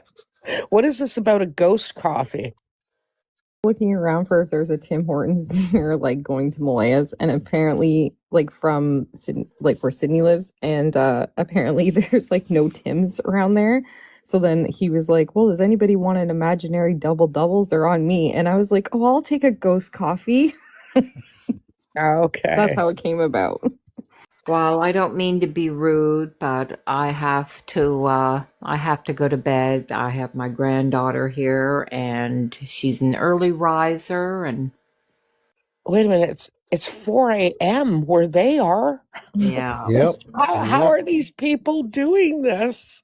Well, I actually fell asleep earlier and woke up and seen Daylene's message about the live being on, and it's like, okay, I'm not sleepy now, so. Well, Belynda. Yeah? We care, don't we? Yeah. That's why we're here. All right, good night. Good night. You know, Darren, I've said this, right, and this, you know, I've said this for a long while, and I've spoken to Darren on the phone a lot longer than he's been coming in the live. Very decent guy, very genuine guy, and yeah, he gets hot under the collar when he's attacked, as do most people. You know, it's pretty difficult to, and especially when your kid is attacked as well. You know, personally, myself, I've always been able to, I could care less what people say about me. I don't give a damn. But somebody attacks my kids or say, I lose my shit. I am truly a mama bear. I'm a friggin' grizzly bear when it comes to my kids, and I always have been. I don't know if that comes from being a single mom and you have to play mother and father. I don't know. I don't know what that's about. But I am truly a fucking grizzly bear. And I'm the same with my grandchildren as well. Extremely protective. And I don't blame these people at all. I really, and you know, that was why also too, like with the Janie thing, it was probably one of the, you know, only people that I actually ever, you know, threw out of here that I didn't really want to throw out, but I had to. I absolutely had to, because it doesn't matter who somebody is.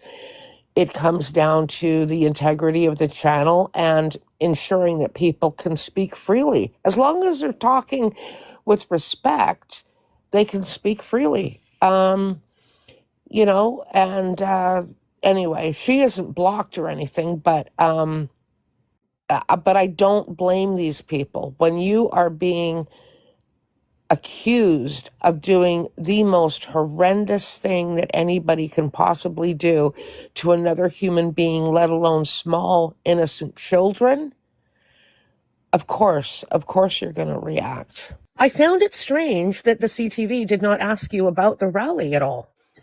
No, they didn't. And to be honest, things were getting a little emotional, and I should have mentioned it.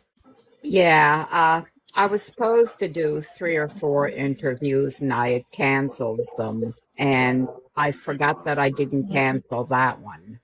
Okay. So it was, it was just, it's been a crazy couple of days, and this morning it's been a little rough. So yeah. So tell us about the Gathering of Hearts and the Rally for Justice tomorrow. It'll be at 2:00 in the afternoon, and to me, it's about all of us getting together and demanding more from our society, from our representatives, from our police force, to be honest. Yeah. I mean, I did feel a little bit better with the statement that was given out by Rod, but I don't know. I just don't understand how anybody can think that they don't have answers. Kids just can't disappear with all the adults there. They just don't up and disappear. So what about the interview with Rob McCammon made you feel better? The fact that he did a press conference, or was it something specific about what he said in the press conference that made you feel better? Well, they are very, really precise about the wording they use. I keep pushing for them to state that nobody wants to mess with the investigation. I mean, I certainly don't want to interfere with anything that could jeopardize it. But I do feel they have the ability to state that they can rule things out. And the closest he came to it was kind of slipping out the criminal part on what is needed for it to turn over. And then he covered it pretty quick. Yeah. He did rule out abduction. Right. But you would still have one stating that no, because they turn around and state that they're looking at all. Correct. He did contradict himself several times in that interview. And that's why I was curious as to, so this is just my opinion, Belynda, and I'm actually glad that it made you feel better. I was not impressed with it, but that's only my opinion. And I'm glad it made you feel better because I was afraid that you might have been really hurt by it. No, I know when the day Malaya left, I knew that day I would not see my grandchildren anymore. I knew that. I haven't changed no matter what they say, no matter what avenues people go down. I look down their avenue and I keep coming back. And I know his first interview when he stated the likelihood of the children being alive was slim. And he made that point again. And I don't understand why people don't see that because I know I feel that. Okay. And I have heard so many people to say about don't lose hope and don't give up. And that must kind of frustrate you. It's not just frustrating. It's you're the grandmother. And you have to explain to them the rationality of why you think that. Right. I will tell you that I think that you know this, right? It's really difficult to know one way or the other, honestly, but I have for a long time believed that they're alive. Here's why. And this is really and truly because there's no sign of life. There's no evidence of life. But here's the reason. But there's also no evidence of death. But here's the reason why and it's the only reason. I can be honest about that. It's Malaya's behavior as a mother. I can't bend my head around her behavior as a mother if she genuinely, honestly, either knew they were dead or truly, genuinely had absolutely zero idea where they are or what happened to them. If she had zero idea, she'd be going off her head right now. She would not have hidden. She would have been screaming the top of her lungs if she had no idea. Exactly. 100%. 100%. The thing with death that I have learned, you can't change it. You can wish, you can try to make deals with the devil. You cannot change it. Yeah. Do I think her world's falling apart? Do I think she's devastated? I do. I really do. But I don't believe it's because she thinks her kids are just missing. Why do you think she's devastated? And if, just, Belynda, I want to just interject here. In my opinion, sure. If something happened, in my opinion, nothing intentional, just something that really went wrong, something that you are to blame for through neglect, through many things that would lead you to this something happening. You can't change that after it's happened. You can't. But you do look around and you see what you have that you got to protect. Yeah. So the Rally for Justice, I just want to talk about that because it is tomorrow. And I just want to remind people that it is tomorrow. And you were saying it's 2:00. It's at the Stellarton RCMP. Is that correct? Yes, it is. Okay. We're asking people to bring signs, asking for justice, demanding answers. Me and my family have made quite a few signs, so we're hoping to have a few extras there in case somebody needs one. We have a jar that I'm bringing and it's a jar of hope. And there's a bunch of hearts cut out, and people can leave messages on them and put them in the jar. I love that. I have to say that that was not my idea, and it is a beautiful idea. Christine Curley, I might have her name wrong, and I deeply apologize to her if I've gotten it wrong. But she was the one who had the idea, and yeah, it was a beautiful idea. It is a beautiful idea. And as far as you know, and you are one of the organizers of this, is that correct? Slightly. I don't like to look at anybody as an outright organizer. Kent's done a lot of the heavy work because he's in the community. He has the ties to know that I definitely wanted it held at the same place it's been. And he knows the people to get those balls rolling, to know what can be set up where and when. So Kent's organized the biggest part of this. Okay. So do you know, are you aware at all as to who is going to be officially speaking there or addressing the crowd? No, I do not. Okay. It's pretty up in the air exactly who's all going to be there. That it's an unknown. It's an unknown.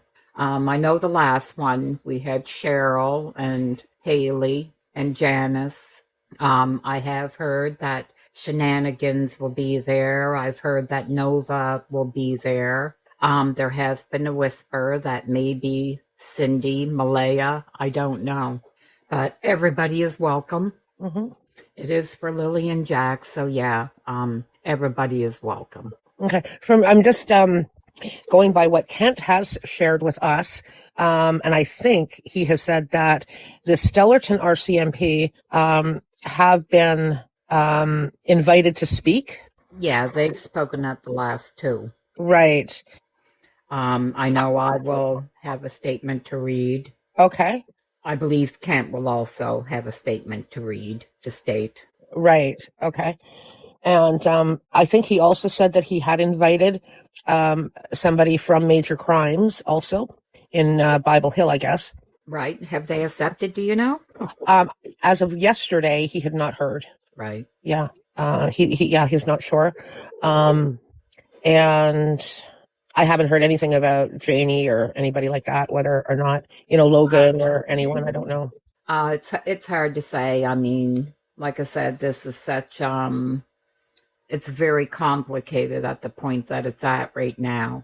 Right. I cannot see Daniel coming. I cannot see Logan coming. Okay. Are you sort of, your gut instinct, are you expecting a large crowd? Like larger than before, this being the marking the 1 year I'm not going to call it anniversary, but the 1 year. Right. The 1 year mark is what I've been calling it. Yeah. I'm hoping there will be a larger crowd. I am hoping so. And it's at 2:00.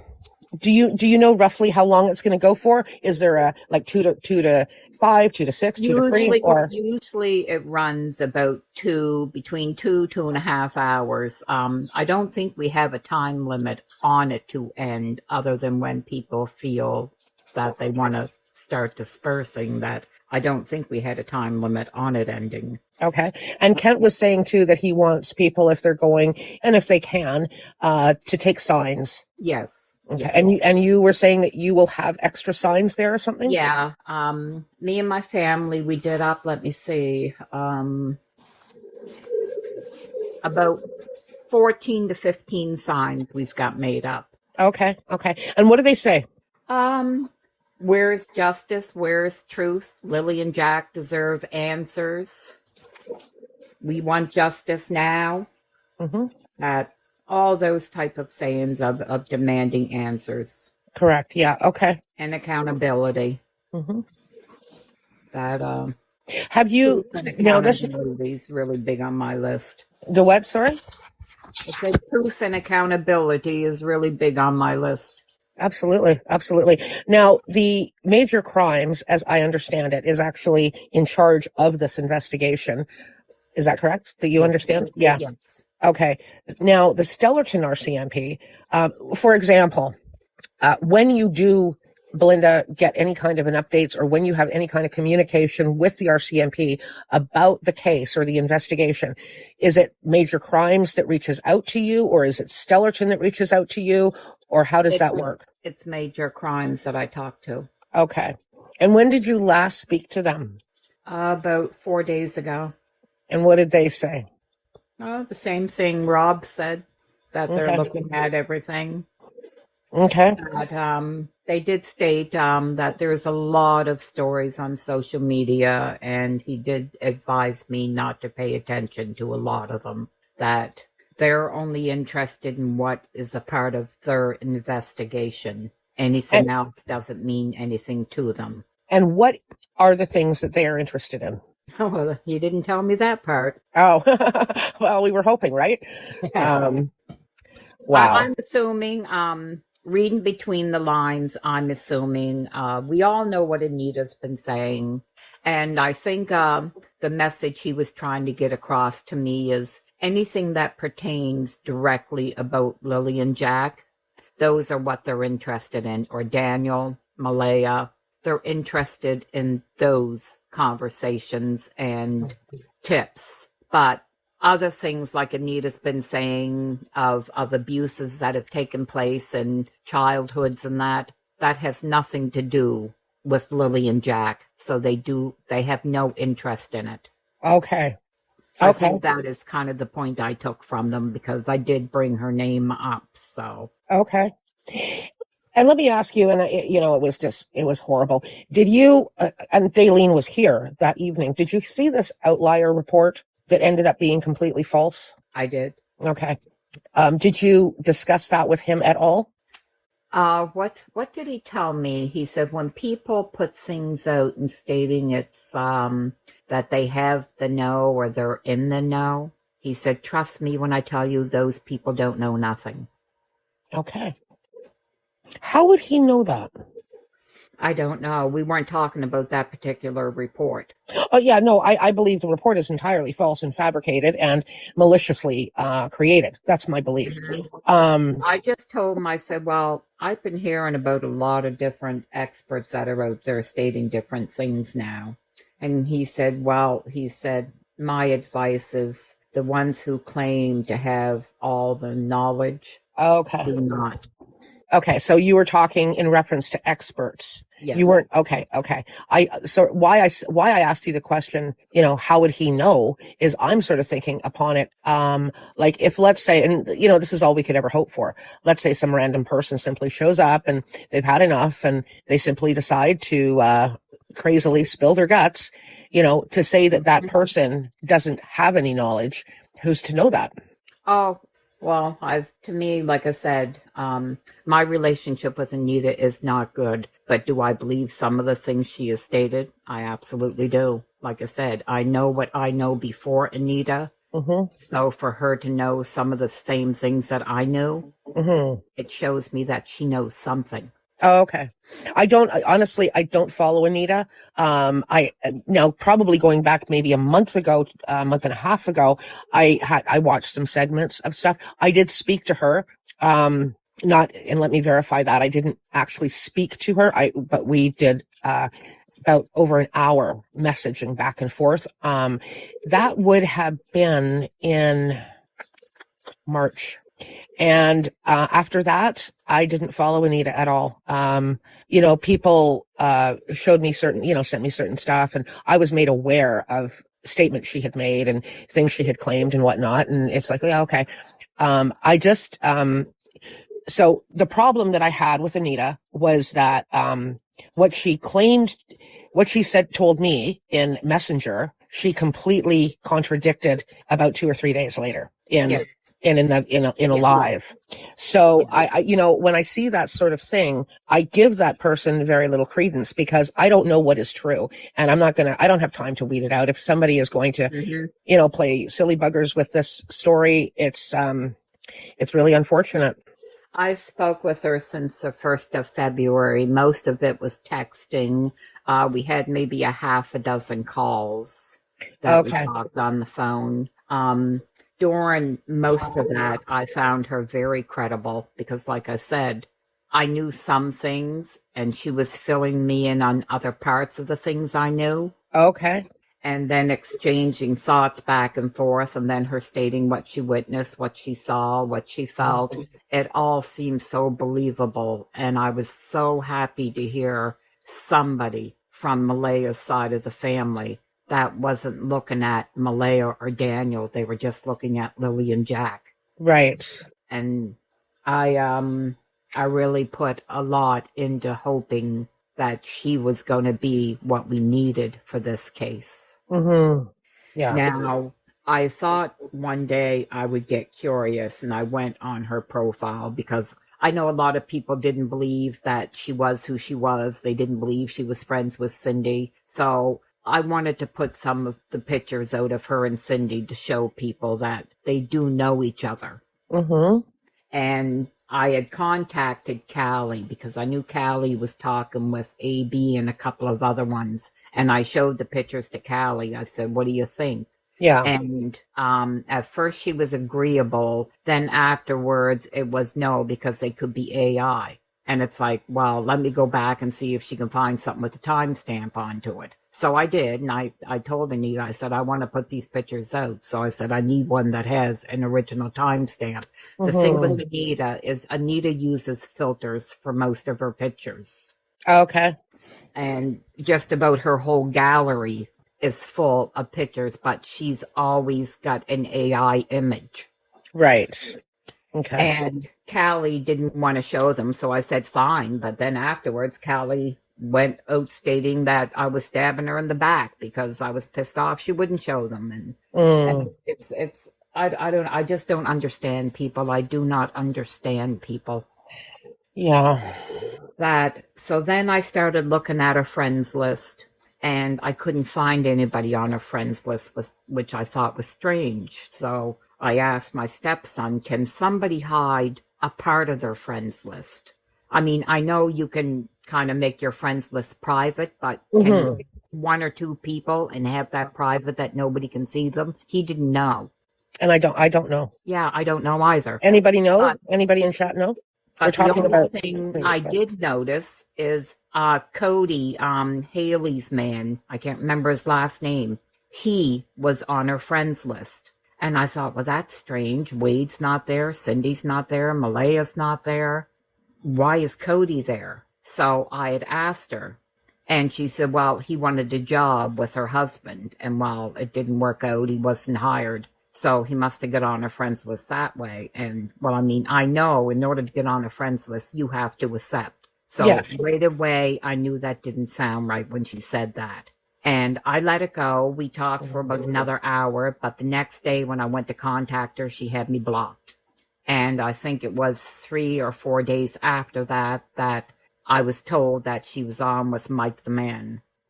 And then while everybody's seen what was going on with Mike the Man at that time. So Terry Lynn, people can actually have their friends list visible. You don't necessarily only see mutual friends. I was just looking at somebody's friend list. Oh no, I know. It'll show you mutual friends that you have in common. But if you don't have your friends list private, then you can see all their friends. Yep, and anybody can. Right. I could see all these friends that she had, but I didn't see any family friends on there, like Wade, like Cindy, like possibly Malaya. None of them were on her friends list. But right away, I recognized Cody. So I found it strange. So I questioned her on it. You see, I have issues personally with people who become part of this case one way or the other, whether they are family, whether they're, close friends, whether they're distant friends, whether they simply are interested in the case. But if they're talking about it publicly, blah, blah, blah, blah, blah, I have a problem with transparency. If people are not transparent with you, that's a red flag for me. And I don't mean that they have to be transparent to the world, but if you have made a connection with someone and you're talking back and forth, and you especially as the grandmother to these children, if you've made a connection with somebody like that over the phone and you're talking and somebody blocks you on their social media account, that's a red flag to me. It was to me at that point, yeah. And once I seen her on Mike's show, I knew exactly what the red flag was. Yeah. She had told me, here's just one thing, right? So the story is that she had been friends with Wade for years and years. Yeah. And she had said to me in Messenger that she was so hurt by how she had been treated, by Cindy and him, that, she had gone and looked after Meadow. She had spent her own money getting there. Cindy had basically called her up, asked her to do a favor. Anita agreed and said, yes, she would look after Meadow. And then she was buying groceries. She was paying for her own gas. And she talked about, as everybody knows, how horrified she was at the appearance of Meadow. Mm-hmm. And, then she just said, she wasn't really specific, but she said that she was so hurt and, that, she didn't talk to Cindy anymore. And she said, I've even blocked Wade. She told me she was very hurt by Cindy. She never stated then that she was hurt by Wade, but maybe by halfway through February, she started to state that she believes Wade will still tell the truth, but she does know he's in an uncomfortable position, but she still believes him. She grew up with him. She knows him. He will be truthful in the end. Well, and so she tells me that she blocked Wade. It doesn't matter to me. It's neither here nor there who she talks to or who she blocks, but she offered that information. Mm-hmm. And it's interesting information to me because, yes, she's claiming they go back to childhood. Yep. But then a few nights later, she's on Mike Demand and she makes the comment that, she was hurt by Cindy, but that Wade and her are forever. Yeah, that's what she told me too.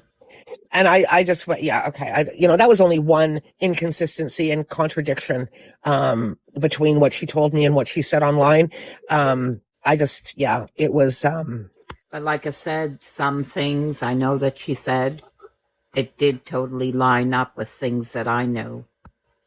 So that's why I say, I think there's a bit of truth to some of the things she says. I just don't know why she had to discredit herself. Mm-hmm. What kind of things did you find were consistent? With the childhood that Malaya had. Okay. So nothing about the current. Oh, I've heard plenty of current things, but nothing I want to repeat. Right, but nothing that's consistent that you say, you know what, that happened when I knew Malaya, or that happened when I had seen, no, because she outright told me that she hadn't seen Malaya since Malaya had kids. Yeah, I know. The only time she had seen Malaya was when she went to look after Meadow. That for a couple of years that her and Cindy had very light communication. Mm-hmm. And she said Cindy never once told her that Malaya had children. Crazy. Absolutely crazy. It is, but then again, I haven't seen anything going on in the past 11 months that hasn't been absolutely crazy. Yeah. Well, that's absolutely correct. Yeah. It's so it's very strange. So how far is the Stellarton RCMP, Belynda, from where you are? Where I live, it takes me about an hour. About 50 minutes to an hour, I think, to get there. Oh, okay. So it's not no, it's not that far away. No. And from your family, who might be going? Well, my sister, my niece, and my daughter and her man will definitely be there. Okay. I have another friend showing up. My family from in my home right now, they will not be there. That it's not a good mix. As angry as what I get. Mm-hmm. It's no. So are you referring to your son? My son, my stepson, my hubby. That, yeah. Yeah, okay. I can be civil and they're not. Right. Gotcha. And, well, like I said, I don't like to speak down of the RCMP because I do believe RCMP and police play a very important role. But I do know that people will get charged for assault a whole lot quicker than what somebody gets charged for 2 missing kids. That much I do know. Yeah. Yeah, absolutely. It's Did you watch I think it's CBC. Did you watch that interview with Nick and Please Bring Me Home and that whole coverage? Oh, I did. And what was your take on that? I can't knock anybody searching because, like I said, that's the only way we're going to find them is we need searchers. So I can't knock that. As for Nick's words personally, I take a very high affront of that. Which words were those that he feels? Some people were asked not to attend due to the social media and not having good intentions. Right. So I have seen a whole lot of social media attentions. I have seen so many Facebook groups with intentions. Mm-hmm. And I see a mother who's had CPS involved, who there's no answers for nothing. Mm-hmm. But apparently she's the one that really needs to be pitied. She's the one that hasn't done any wrong and deserves all the support.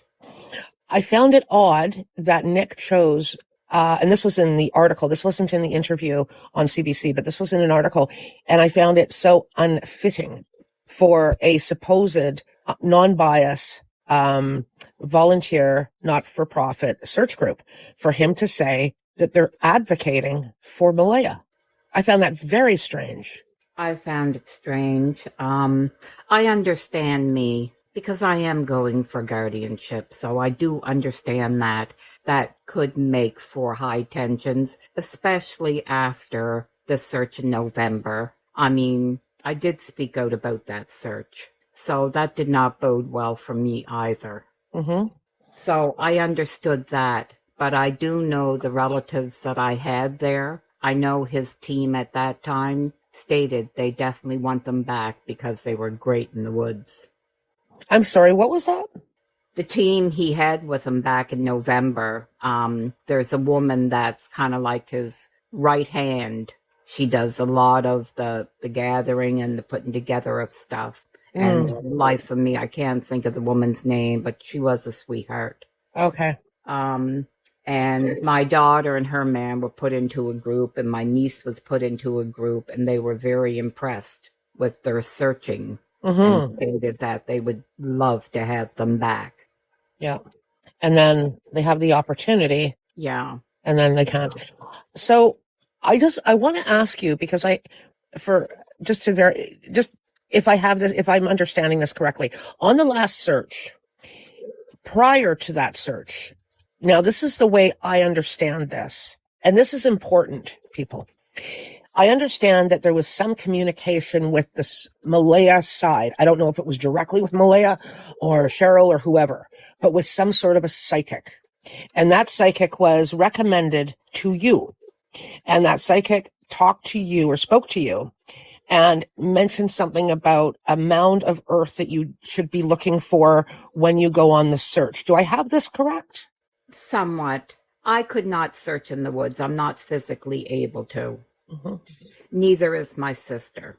Mm-hmm. So we didn't want to sit there all day just sitting in the building. So Daphne from Daphne's Case Files, she had an item that she had seen on Google Earth and she wanted to know if I could check it out. So my sister and I went to check it out, and we were checking dirt roads. A psychic contacted me back in, I think it was July or August. I'm not sure. I'd have to go back and look at the text messages to get the exact date.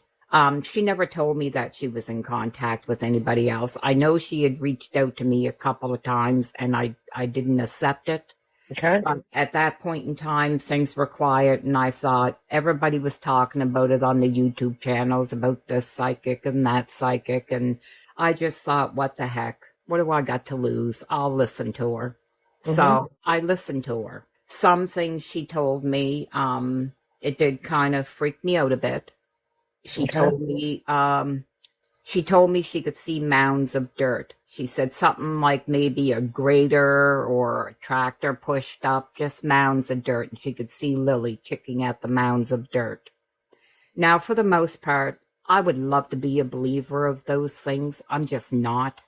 So after our session was done and I hung up, I started thinking of all the things she told me and how could she know it. And I come up with an answer for basically everything she told me and how she could have found it out. So I never gave it another thought. It didn't cross my mind, nothing. It just went right out the window. It wasn't until we were driving and we got lost. And we knew if we kept hanging a left, it would eventually take us out to the main road. Okay. And we just happened to drive by that place. And I seen these mounds of dirt. And right away, I told my sister to stop. She thought I had rocks in my head when I told her why. And I said, well, I don't know. I know it's crazy, but for some reason, there's mounds of dirt. I got to stop. That's how the blanket was found. Okay. Afterwards, this psychic, she reached out to me again, and I told her that I really wasn't interested. I don't think the blanket meant anything or anything that was in the blanket. But I told her I just wasn't interested anymore. But if I change my mind, I have her contact info. I will reach out. And then all of a sudden I see that she's on Nick's channel. And I thought, well, that's weird. Well, when I looked into her profile, she does work with some type of an organization in Halifax. I don't know if it's for battered women or if it's for domestic violence or it was some type of a thing like that. And what was so funny is I remember Christine Enrig when I used to talk with her a lot. She stated about an organization that she does work like that for in Ontario. And right away I thought, well, maybe that's why she contacted me. Maybe they kind of know each other. I don't know. But it was a fleeting thought in my head. But she contacted me again and she stated that she was in touch with family members, but what was said between me and her is private and they were just trying to pump her for information. That was the last contact I had with her. So I don't know if she was in contact then before me. I really don't know that part. Okay. Now this stuff that you found behind the mound, whatever happened to it? It was picked up and it was turned into the RCMP station in Stellarton, I believe it is. Yeah. Did you ever get an update on the stuff? No, you don't get no updates. No matter what's turned in, you never get an update on whether it was ruled out, ruled in. You don't get those callbacks. Well, there's a reason I was asking that question, because I find it odd that there's 160 people in the area searching initially, with the search and rescue group. There's been other searchers with Please Bring Me Home. I believe also too there's private people that search on a regular basis, like Tint, for example. He's a private individual. Odd that it wasn't found before? No, what I find odd is that every item that has been found comes from Brad Wong's fire pit. Well, comes from the Malaya side of the family. Well, they are the finders, yes. Yes. Yes. They're the finders. I find that strange. I found it strange, and that's what caused a problem for me and Cheryl and Janice. Who's Janice? Janice lives in New Glasgow, I believe. Janice Potty. Okay. I've heard the name. Okay. Yes. That the search we had in November, Nick had already done up lists. Now, he did discuss people with me, and the only thing I asked him is, no matter whose side of the family, whether it was Malaya's side of the family or Daniel's side, because I thought Daniel's side of the family might be involved in the search. And I asked Nick at that time that no matter what family members were there, to make sure he split them amongst the groups. I said, I just don't think all families should be sticking together, that they should be split up. Agreed. That's definitely a good idea. He totally agreed to it. Yeah. When we got there that morning, all of a sudden, Cheryl and Haley and them are over with Nick and they're looking at the lists. And I do not remember if it was Cheryl or Haley, so I'm not going to accuse one over the other, but it was one of them. Yeah. They stated that they weren't happy with the way the names were done up, so he asked what they were suggesting. So they switched the lists all up so that all Malaya's family was in one group. All the boyfriends of that group were in another group separate. and then everybody else was divided up. Now, they did have PBMH people with them, or a reporter with them. They did have somebody else with their group. Okay. But then everybody was given their maps. Everybody stated they understood their maps. But it was Malaya's family that took the wrong route. Now, in the end, Nick took the blame for that and stated it was absolutely his fault. There was 2 roads that you could take to get to this location, and he wasn't specific with the road to tell them. Uh-huh. It didn't sit well with me. It didn't sit well with a couple of groups because nobody else made the mistake. So, and then they find the geocache box or whatever it's called. I found it weird, and I told Cheryl that I did find that weird. And that's what started the whole me finding the blanket charade thing. And well, this is all really interesting. And I mean, certainly for me, you filled in an awful lot of blanks and gaps. And it's good because when there's gaps, then people speculate, right? So it is so incredibly useful for you to come up and explain this stuff, because we heard pieces. You know, from the last search, we heard pieces, but there were huge gaps. Some things weren't, there was no explanation for. So you just sort of scratch your head and kind of went, okay, well, that's weird. It's very strange. I just find it strange. And here we are again, the second search, and Malaya's family and group, and I don't know what you want to call it, Malaya's camp, if you will, for lack of a better term, are the ones that are involved in this search. And then here again, after all this time, suddenly we find a boot print. And we happen to find a boot print in and around the same area. And I'm not there, so it's hard for me to know precisely, but they did search the pipeline area. Malaya, Cheryl, a YouTuber, and I believe a couple of other people 2 weeks ago had gone out to that area. yes. And I'll just leave that there. I'm just not understanding why, and maybe they do. Maybe the police and Nick from Please Bring Me Home, maybe, I don't know. Maybe they have noticed this, because I'm certainly not in law enforcement, and I don't run a volunteer search and rescue group, but I think if we can notice stuff like this, people like that certainly can. I would have assumed so, yes.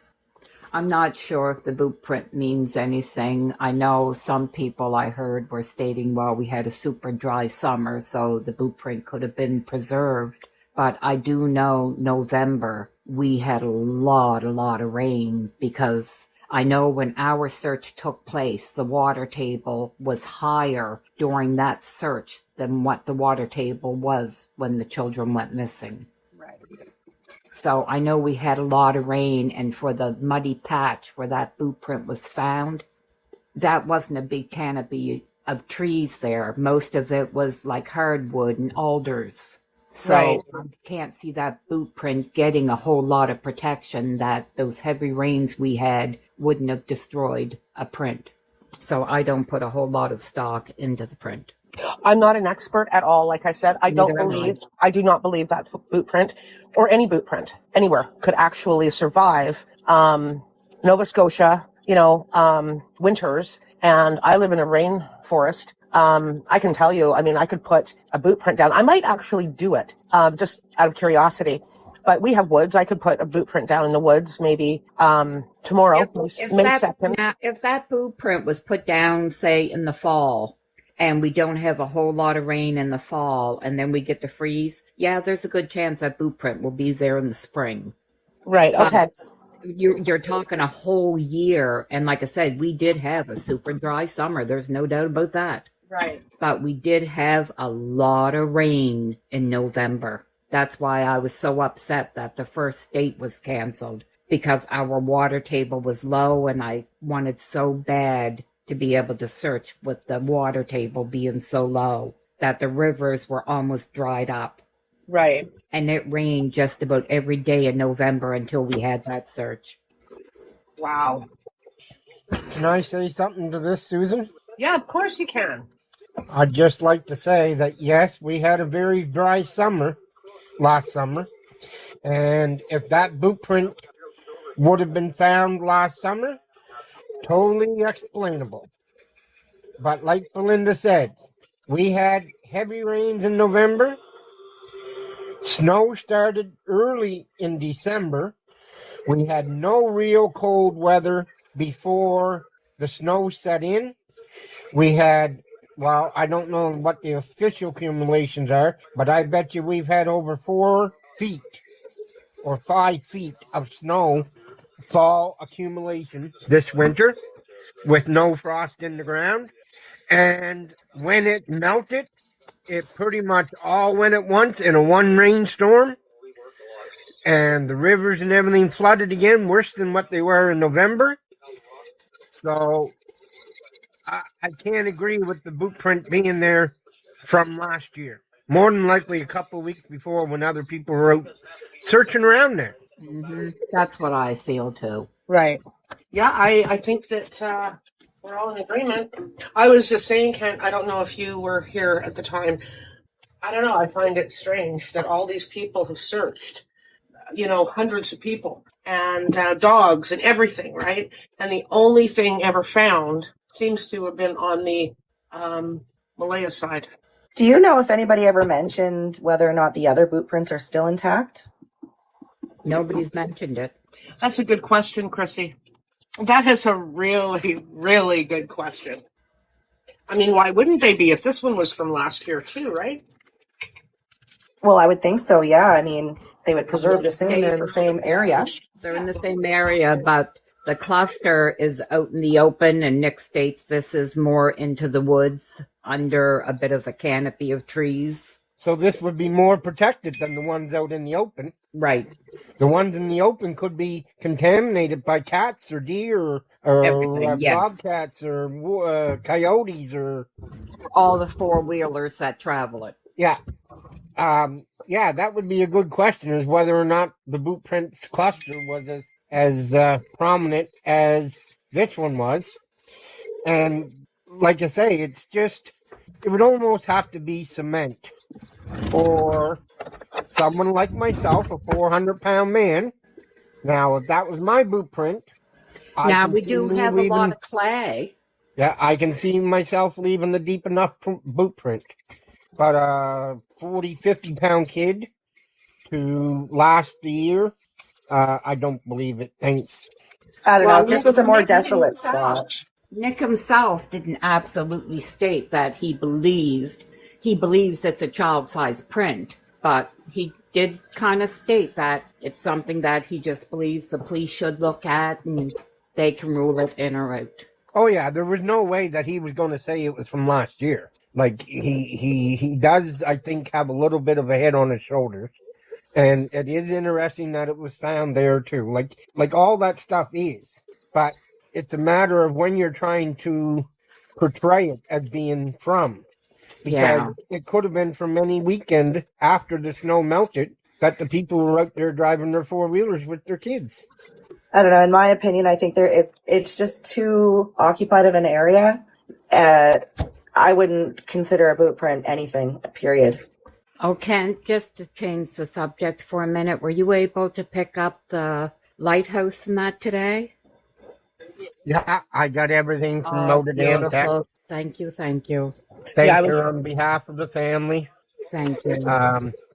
Told her that we hope that we don't have to return again in the fall, but she's more than willing if we need to. So I was going to mention, Kent, sorry, I couldn't. I'm listening, and I was on mute, and I couldn't get to the phone. But so Belynda has been talking about the rally tomorrow. And there were some things that she wasn't quite certain on. Did you get any confirmation at all from Major Crimes whether they were going to send anybody? Nope. Okay. And do you want to just talk on the rally tomorrow? Well, I think we've done what we want to do. We want as many people there as possible, especially after the RCMP news conference yesterday. We need to let them know. We're not going to accept and say this to Belynda. I have talked about this to other people. Yeah, that we're not going to accept this as the standard of information and stuff that we're willing to take as feedback. They're still asking us to help with tips and whatnot, but they want fact-based tips. So fact-based tips means to know that we need to know, and we don't need to know suspects or anything, but we need to know what direction they're taking the investigation.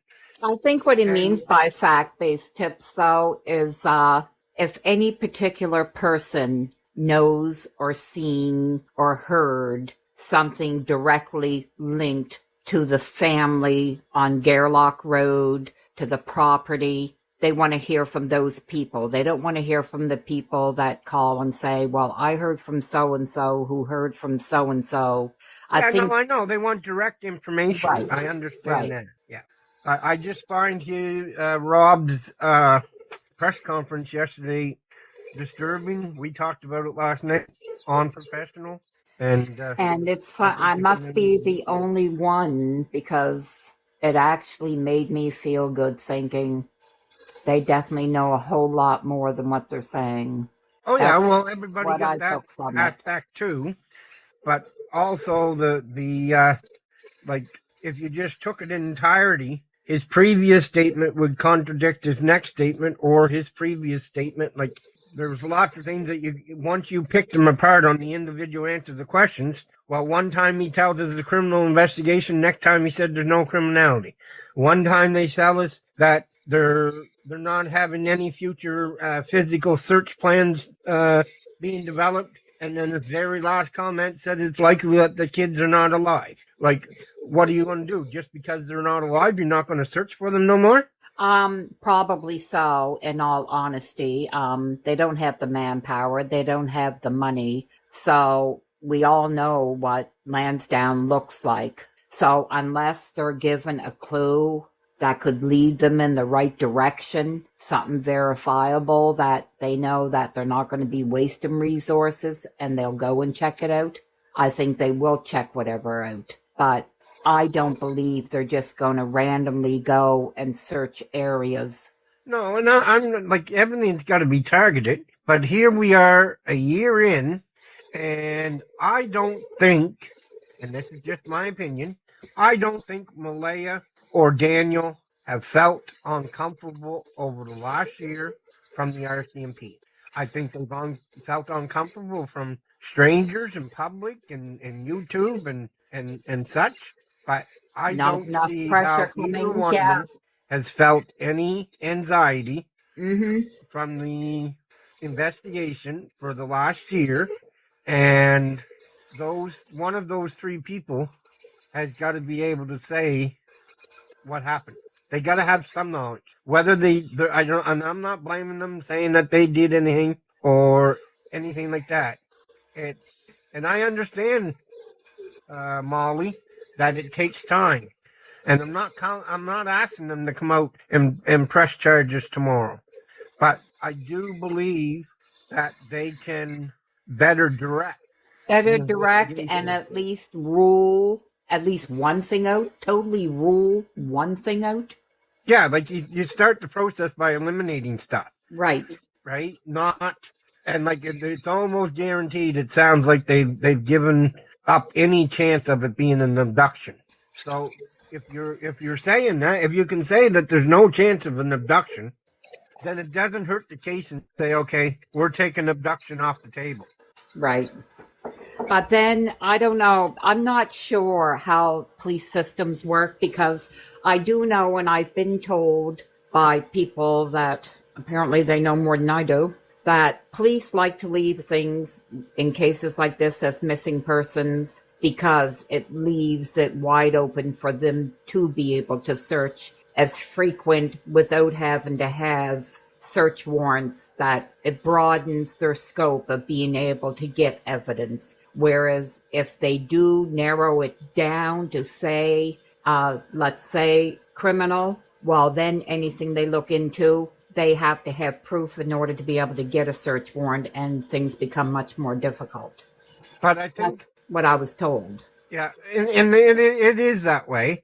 But in my own mind, if I was an RCMP officer and not willing to take it to a criminality investigation yet, where I would be willing to go is the fact that it could be a missing persons investigation with suspicious circumstances. Or persons of interest would even suffice. And we don't need to know those persons of interest or suspects or anything about them. I think everybody has their own minds where that's at, but that's their issue. But we had a guy who went missing last week, and it took them 3 days to it's still a missing persons investigation, but they said that it's happened under suspicious circumstances. I don't know.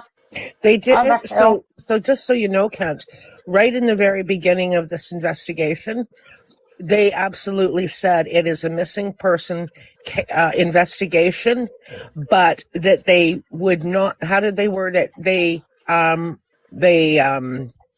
not. They wouldn't.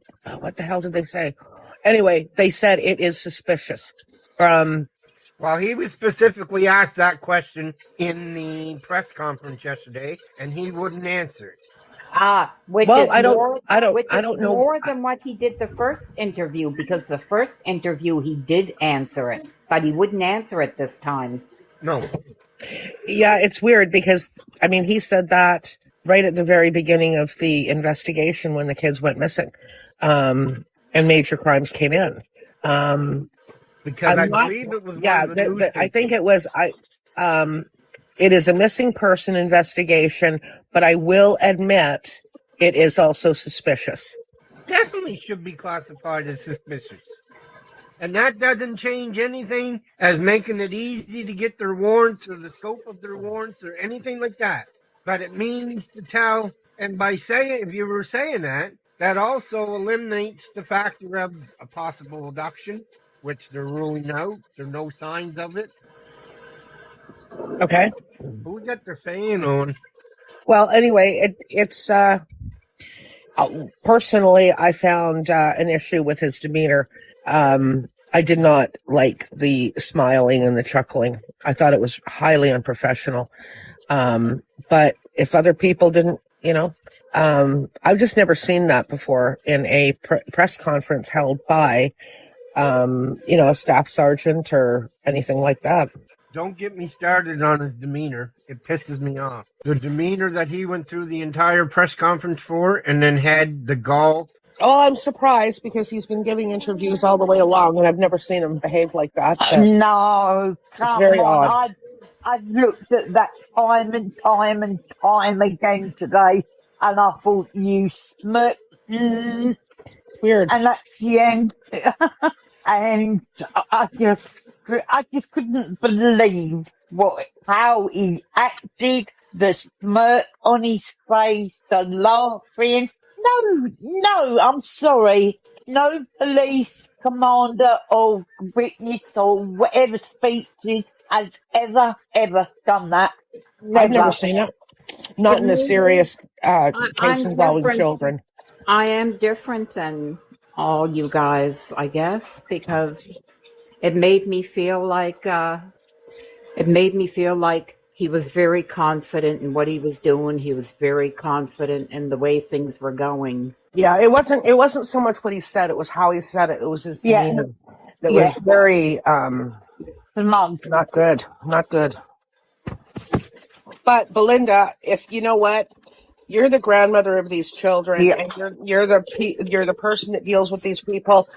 If it didn't bother you, then I'm happy. I was actually worried about you when I saw that. Crying for the past 11 months. I have a hard time talking now without crying, which it's been hard. And I know so many people have hope, and I know that. I see that. Mm-hmm. I just know what I feel. Well, like I said, I mean, I'm glad. I am actually glad, Belynda, that you felt confidence from him. Yeah. Because honestly, that's all that matters. I'm in Vancouver Island. What I think doesn't matter. If you think and felt that he was exuding confidence and was confident about the case, then that's the way I read it. That so that's fabulous. Many of the news briefs have been so monotone and the same words, and just to see him more upbeat and him stating he believes it will be solved. Kent, do you know, or Belynda, do you know about any music there tomorrow, or any songs, or anybody performing or anything? Well, nobody performing. We all have phones if we want to play songs, because there are a lot of songs now that are very beautiful. How many do you think will show up? Hard to say. I'd like to see 100, but if it's a nice day, we might end up with a couple hundred. You're very optimistic. I can still see maybe about 50. Well, I'm hoping, Belynda. I'm hoping. Yeah, I've turned into more of the glass half empty now. But with That's understandable. With all the YouTubers coming and sending agents to watch us and stuff. It could be all talk. Could be all talk. I was told tonight I should have went out today and bought one of those hand zappers. The YouTuber is supposed to come up and shake my hand. And they said that I should have had one of those hand zappers on. I don't know. I still make it clear that they're all welcome. I mean, yep. At the end of the day, whether we agree with who did what and how things happened, everybody still just wants the answers. Yeah. There's nobody that's out there that should be able to say that they don't want answers. So. Yeah. Well, there are some people that don't want the answers out. Well, I believe so too, but the people involved, yeah. But the majority of people do want the answers. Maybe the next rally should be at the Family Services and Child Protection Office in Halifax. Yes, I agree. There should be a new law for Lily and Jack. I still firmly believe that any child under the age of 10 should be an automatic criminal investigation until it's proven otherwise. Yeah, and I know some people say, why 10? I know a lot of 11 and 12-year-olds. Kids are more mature today than way back when. And there are a lot of children that run away from home. But kids under 10, not so much. So, we just need a lot of laws changed. And it looks like we need a whole new government to do it. I agree. I actually agree with Rob McCammon. I don't think that these kids were abducted by strangers or lured from online or anything like that. And I also firmly believe that when they say so confidently that these children were not abducted, they say so because Malaya has sole custody. So if you have what? Somebody mentioned that to me today. They said where she has sole custody, she could give the kids away and she wouldn't be held accountable. I thought so too for the longest time. But I found out that if you were investigated under CPS and if they have an open thing on you, now we don't know. We've heard rumors that it was open. We've heard rumors that it was closed already.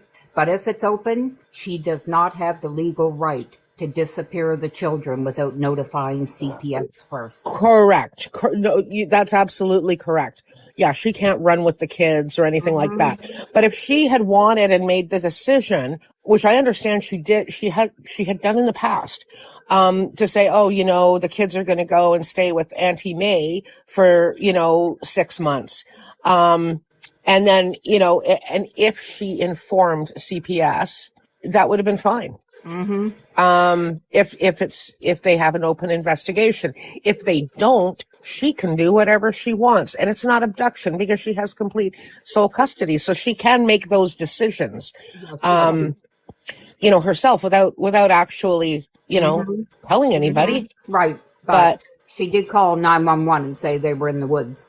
And you know what, Belynda? I've said it and I've said it until I'm blue in the face. That was Malaya's number one mistake.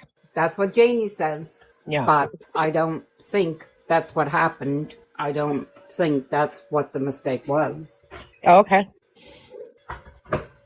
I don't think she sent the children off. Right.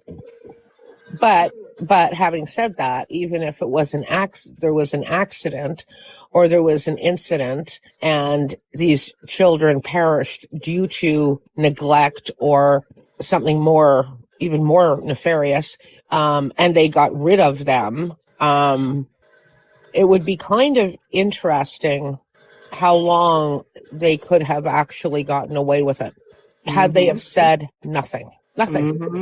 Because, well, I'm not even going to go down that road. Now, I'm not sure. Has it been proven that the school did call her back to verify why the kids were not in school? Not to my knowledge. I know somebody put that out, but I wasn't sure if that was verified or not. That she made the call through the app, and somebody had posted that a teacher had called her back. But the strange thing is, Belynda, people who live in that area have said there is no app. Oh, now we have an app where I'm at. Right. But I'm pretty sure somebody actually said their kids went to that school and said there's no app. So okay. I don't know. I'm going to try to clear that up. So what it was is that there was a guy that was doing a bunch of searches for us. Linda, you know who I'm talking about. Yeah. He had actually gone to the liquor store, and she worked there part-time, the teacher. And she was some kind of manager or something. And when he was there, she knew he'd been out searching and stuff. So she asked him if he wouldn't mind talking to her. So he did, and they talked about stuff. And she either showed him or sent him where she had messaged Malaya on her phone saying, "Are the kids coming to school today?" And Malaya had messaged 1 minute later saying, "No, they were home sick." So he saw that with his own eyes, and he told me in a written statement that that's what happened. So, I mean, I see no reason why he would lie. And he said the teacher... reported? Pardon me? Was that reported to Major Crimes? Yes, it was. Okay. It was reported by him and also in one of my reports. Okay. Okay, now you said that... So this, I mean, it's not a proven fact as solid as you can get, but at the same time, you know, it is coming from someone directly. Okay, now you just said that the teacher sent Malaya a message. So do we know, did he actually say it was an app, or was it a text message, or was it over It was a Messenger? text message. Okay, so it wasn't an app then. No, the app was used first thing in the morning. It was an email.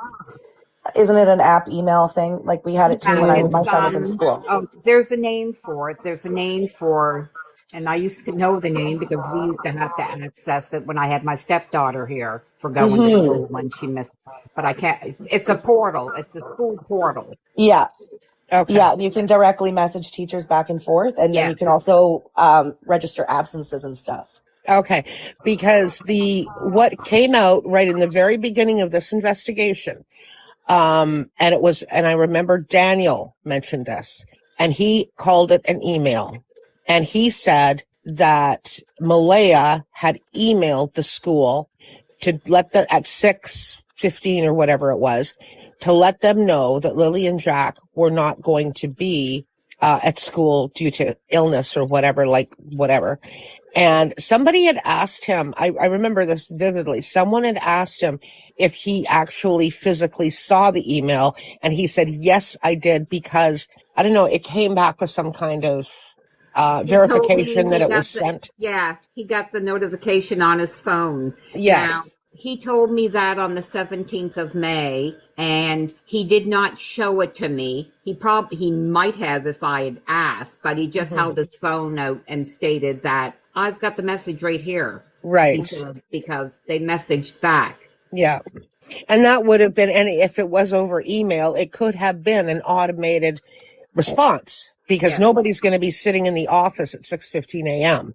Right. Answering emails, right? Yeah, it says in the statement, it says that MBM uses Daniel's phone to mark the kids absent through school messenger. Where did that say that? That came out of, I don't know. There's no, let me just check. I don't have that written down where it came from in this one. Just give me a sec. Yeah. Anyway, I think that it's fair to say the message did get there, and it's fair to, Chrissy is obviously vouching for the fact that somebody who had worked for them physically saw and spoke to the teacher that messaged. I'd be curious. I would love to know if it's the same teacher that had all the pictures of Jack on her phone. Yes, it was. Okay. I would be very curious why she messaged Malaya. And the reason why I say that is they had the message that the kids were being marked absent due to illness. And the kids were also marked absent on Thursday due to illness. Wednesday was a provincial day where all schools in Nova Scotia were closed. But the kids had been in school, I understand, Monday and Tuesday. Yes. And then there was the provincial professional development day. Schools were all closed throughout the province. And then Thursday and Friday, they were marked absent from Malaya due to illness. And I'm curious what caused the teacher to then reach out because they've already been marked absent. I find that really curious. What caused her to think, I want to verify this, because that was at 9:38. Is that right, Chrissy? Yeah, it was at 9:38 is when the teacher messaged, and 9:39. Right. So I would assume that the reason why she would have messaged, and this is just my assumption, is because in my experience with my kids, is that I would mark them absent on the school app, but sometimes the teachers didn't actually get it registered with them until usually late morning, early afternoon. Yes, so if you know what I mean? So if he had an appointment with a guidance counselor first thing in the morning and he didn't show up, they would call. Right. Okay. And not just that. The app, I'm pretty sure the school portal app only, it doesn't give you the reasoning for the absent. I'm pretty sure you just marked them absent. So the teacher, therefore, could have been checking to see what was happening. Now, I know the school portals that I've used, they actually ask for a reason. Do they? Yeah, they outright ask. It's on the recorded thing that you have to give the child's name, the homeroom school teacher's name, and the reason for the absence. And then you take as much time that they had missed that semester. That might be a question why the teacher might have called up to see why they're always sick. Yeah, and you got to remember, too, the teachers were already on high alert about the kids. They already were concerned. They'd voiced their concerns. They were probably genuinely curious, or, could have been anything. Belynda, do you remember it being called Power School? Was it Power School? Well, that's what mine was out in Halifax. Yeah, I can't remember. It's been about 6 years now since my stepdaughter was in school. Root Strength says it's called School Plus. Oh, I've never heard of School Plus. I was going to say that doesn't ring a bell to me either, but that might be what it's called now. School. That was the program that they used during COVID.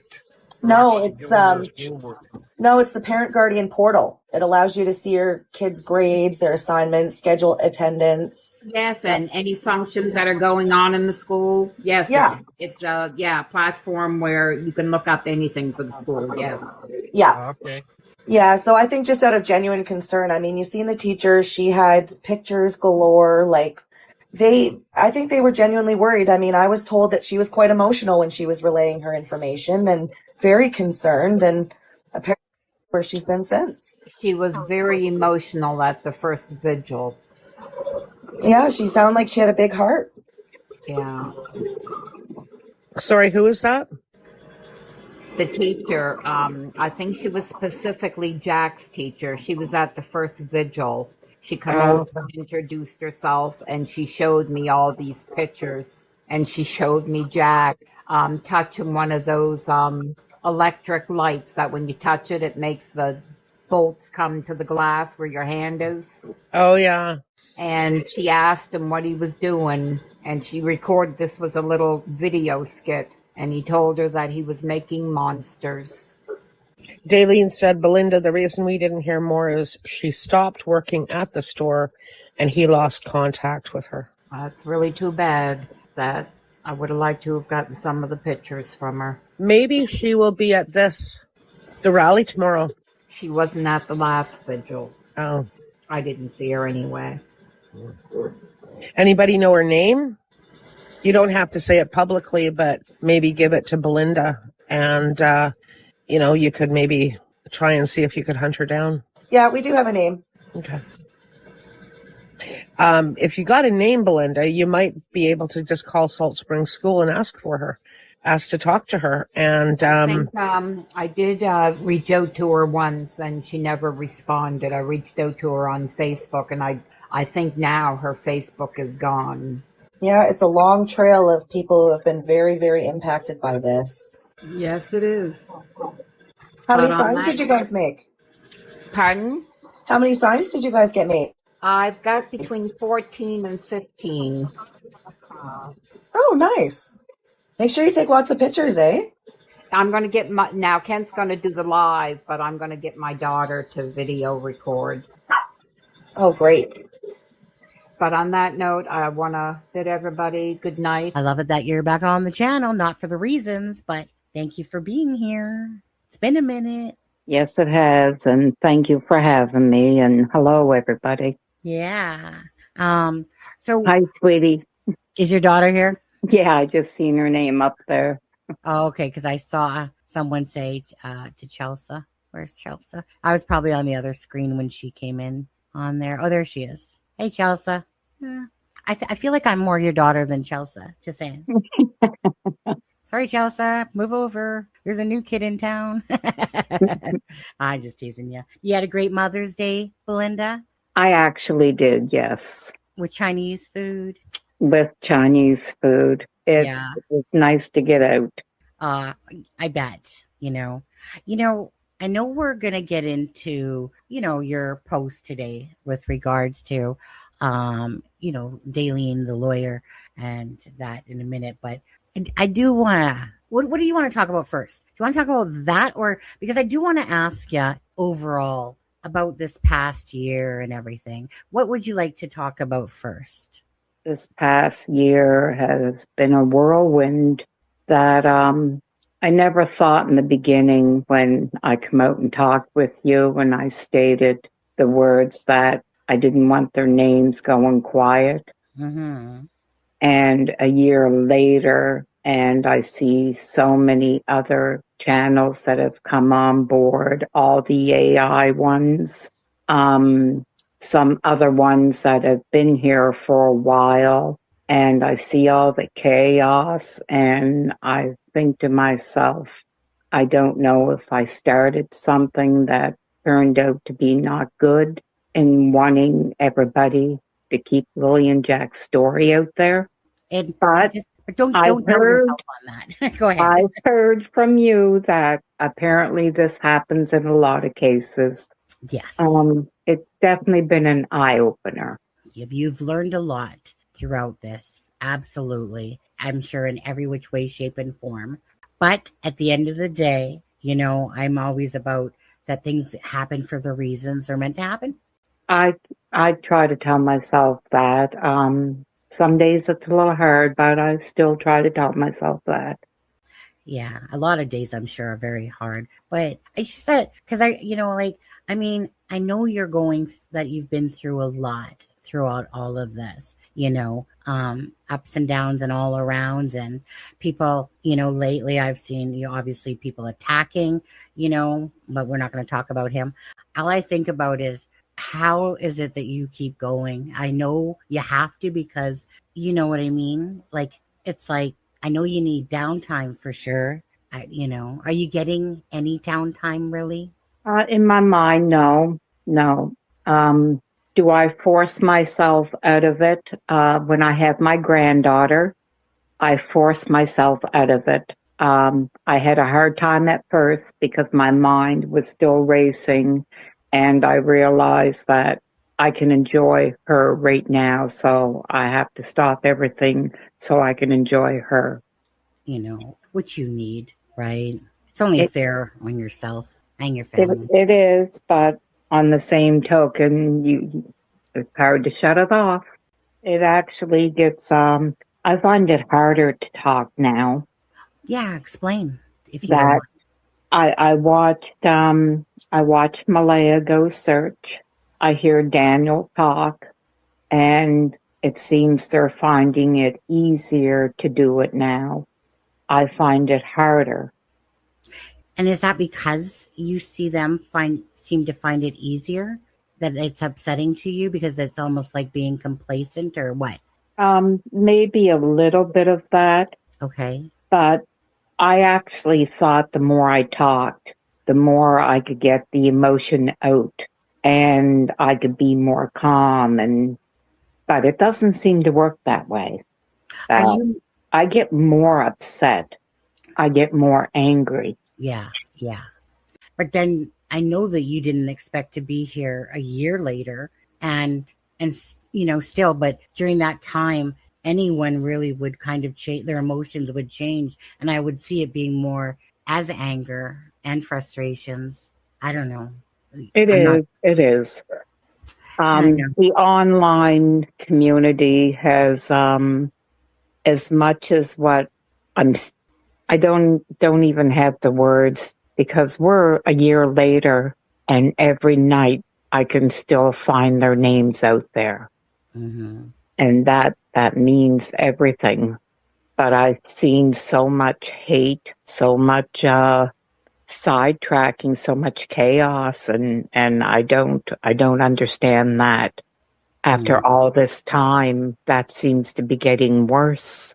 Do you feel like it actually is? Because I know that it kind of, like, meaning from the cases that I've watched, it's like drama and a lot of BS going on, and then it will tone down a bit, and because of not a lack of information, and then it picks back up. So I've watched it, well, now that I've been paying attention more so to see what's kind of going on. Now it's back to peak again of a lot of BS going on again. So in my heart here, I was just kind of wondering, like what you feel like now, what's, like, I don't want you to kind of, add to any drama by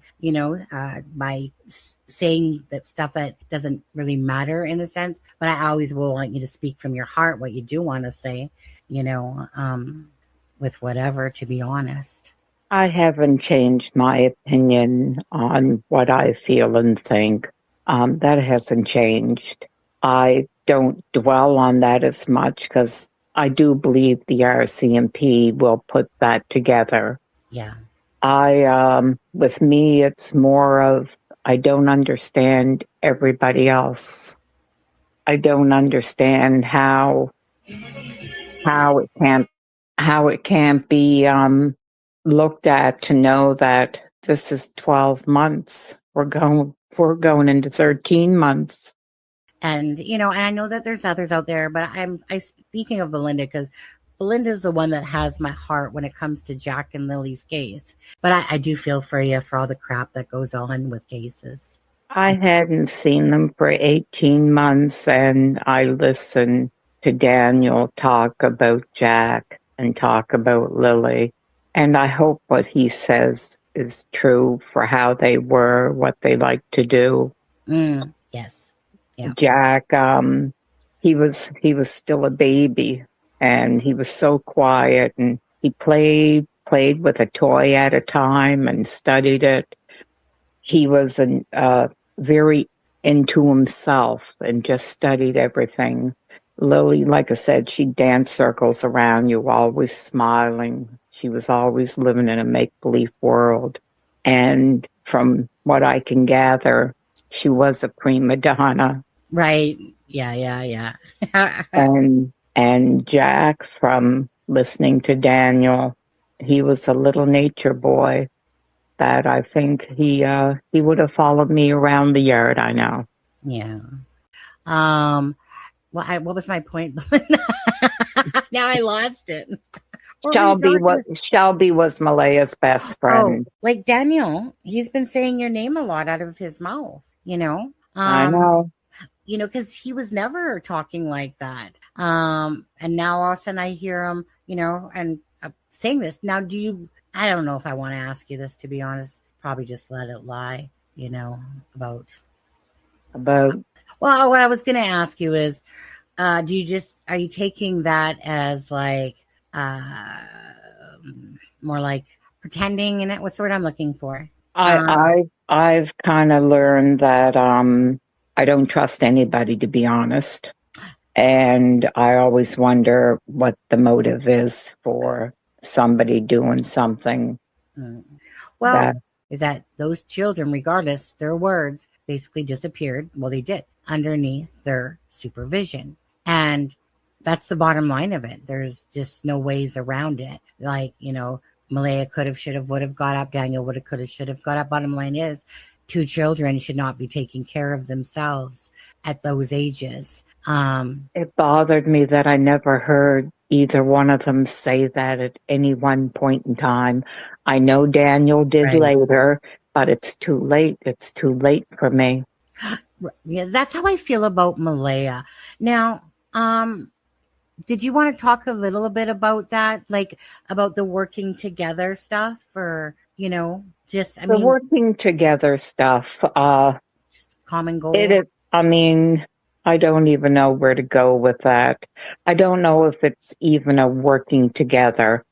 I seen Cindy at the rally, and for that one brief moment, I looked at her as a grandmother, the way I felt. Right. And I thought, no matter what, she wasn't in that house that morning. Her daughter was. Right. So I know no matter what, her life will never be the same. Mm-hmm. And I felt bad because I know her heart must be breaking like mine. It doesn't matter the reasons. A broken heart is a broken heart. So yeah, I wanted to hug her to let her know that I understood. Yeah. It doesn't matter. There's no side here. Right. It's just about Jack and Lily and finding out the answers and the truth. Mm-hmm.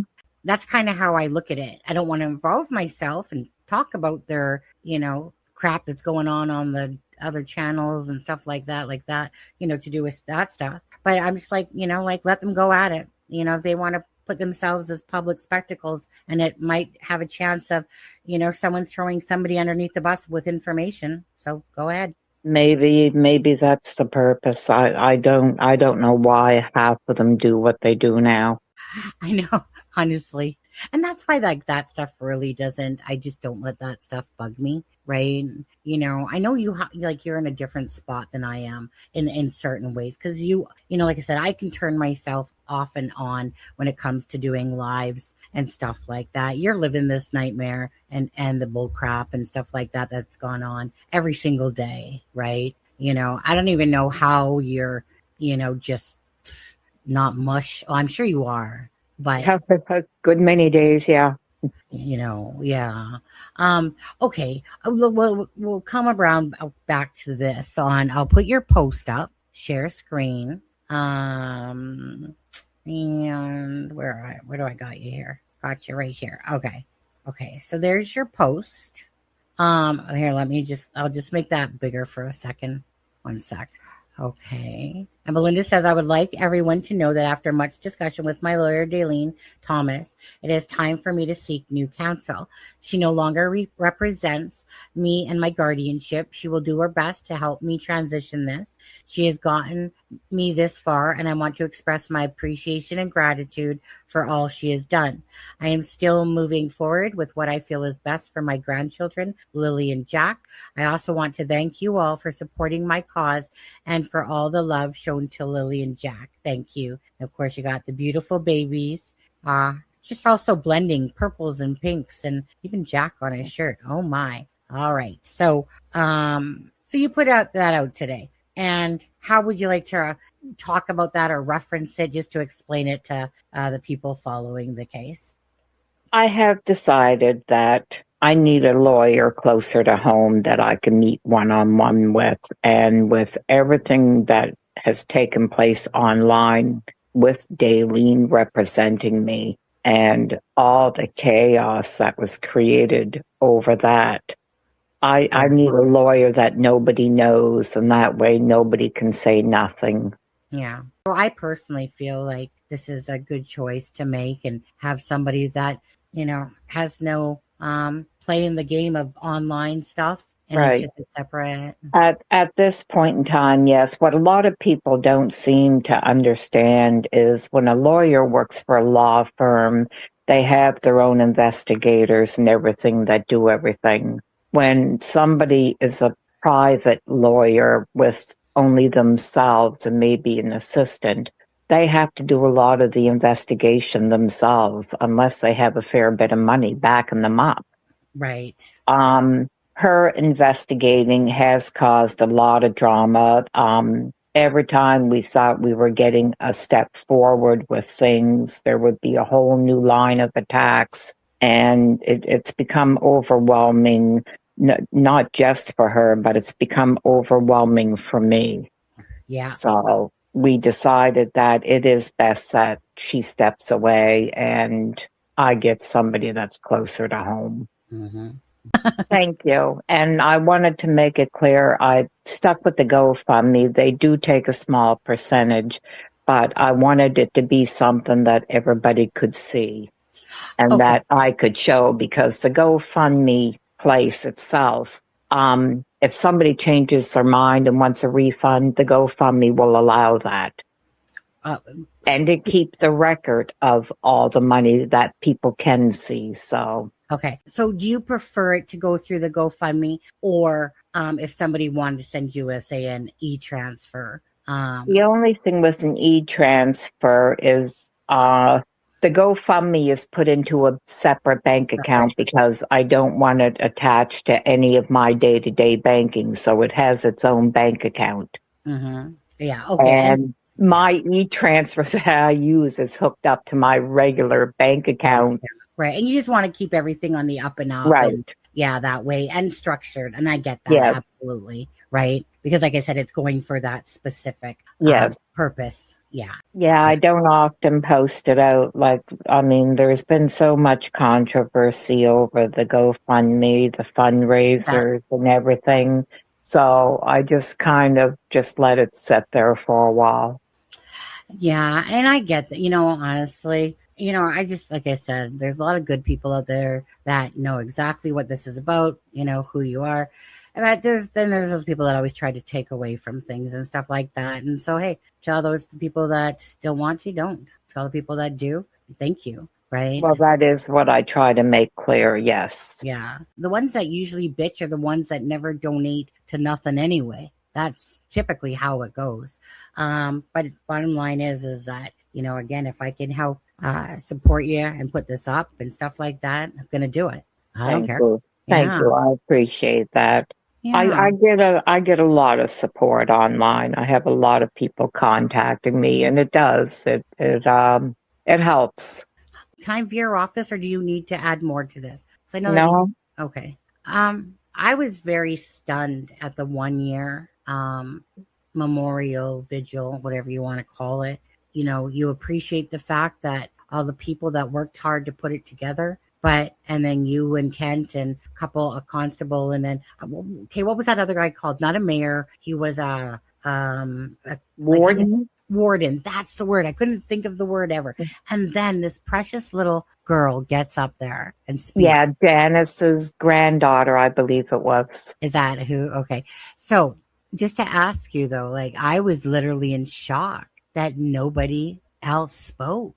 I wasn't not for the 1 year, especially. Were you, or what? Meaning you were there, the vibes, I just couldn't believe that it was the 1 year for Jack and Lily. Okay. And I said it on the live, and all of us were actually pretty shocked that only a little girl got up, besides you. I was surprised. I was really hoping. I wasn't expecting Cindy to speak, so that did not surprise me. But I actually did assume that Cheryl might speak, and Angeline. Yeah, was Haley there? No. She wasn't there? No. But even for some of the YouTubers that were there, Now that did surprise me too, because Shenanigans was there, and I had heard someone state that she was going to talk. So I informed Kent that she'll probably want to say some things. And he said, as long as it stays about the rally, he said, anybody's welcome to talk. Yeah. I was just simply expecting people to say, we'll just use shenanigans or whatever. Cause nobody went up there, but I was just expecting, just the simplicity of, we're fighting for justice for Jack and Lily, and we will remain, just something like that, right? Nothing much more than just basically going up there and saying, thank you guys for being here, caring so much for Jack and Lily. Just a basic something like that. I wasn't, expecting these long-winded talks, just the simplicity of just speaking up for Jack and Lily on their 1 year. I just, from a visual point of view, it just looked horrible that only a little girl got up and spoke after you guys. Yeah. Well, I wasn't apparently they had their reasons, so I've heard. Well, I mean, they can have their reasons, but still. The way I feel, like, Belynda, you've never not spoken up at those, and stuff like that. But it just really always reminds me of the wonderful human being that you are, You're doing what's right. You're doing, not because you have to, because that's just who you are, Love you. Thank you. Yeah. Now I don't really want to keep you here too long, but was there anything else that you wanted to talk about at all? No. I've told myself that what I see on shows, I have to let go and not speak to some crazy things that don't matter. Yeah.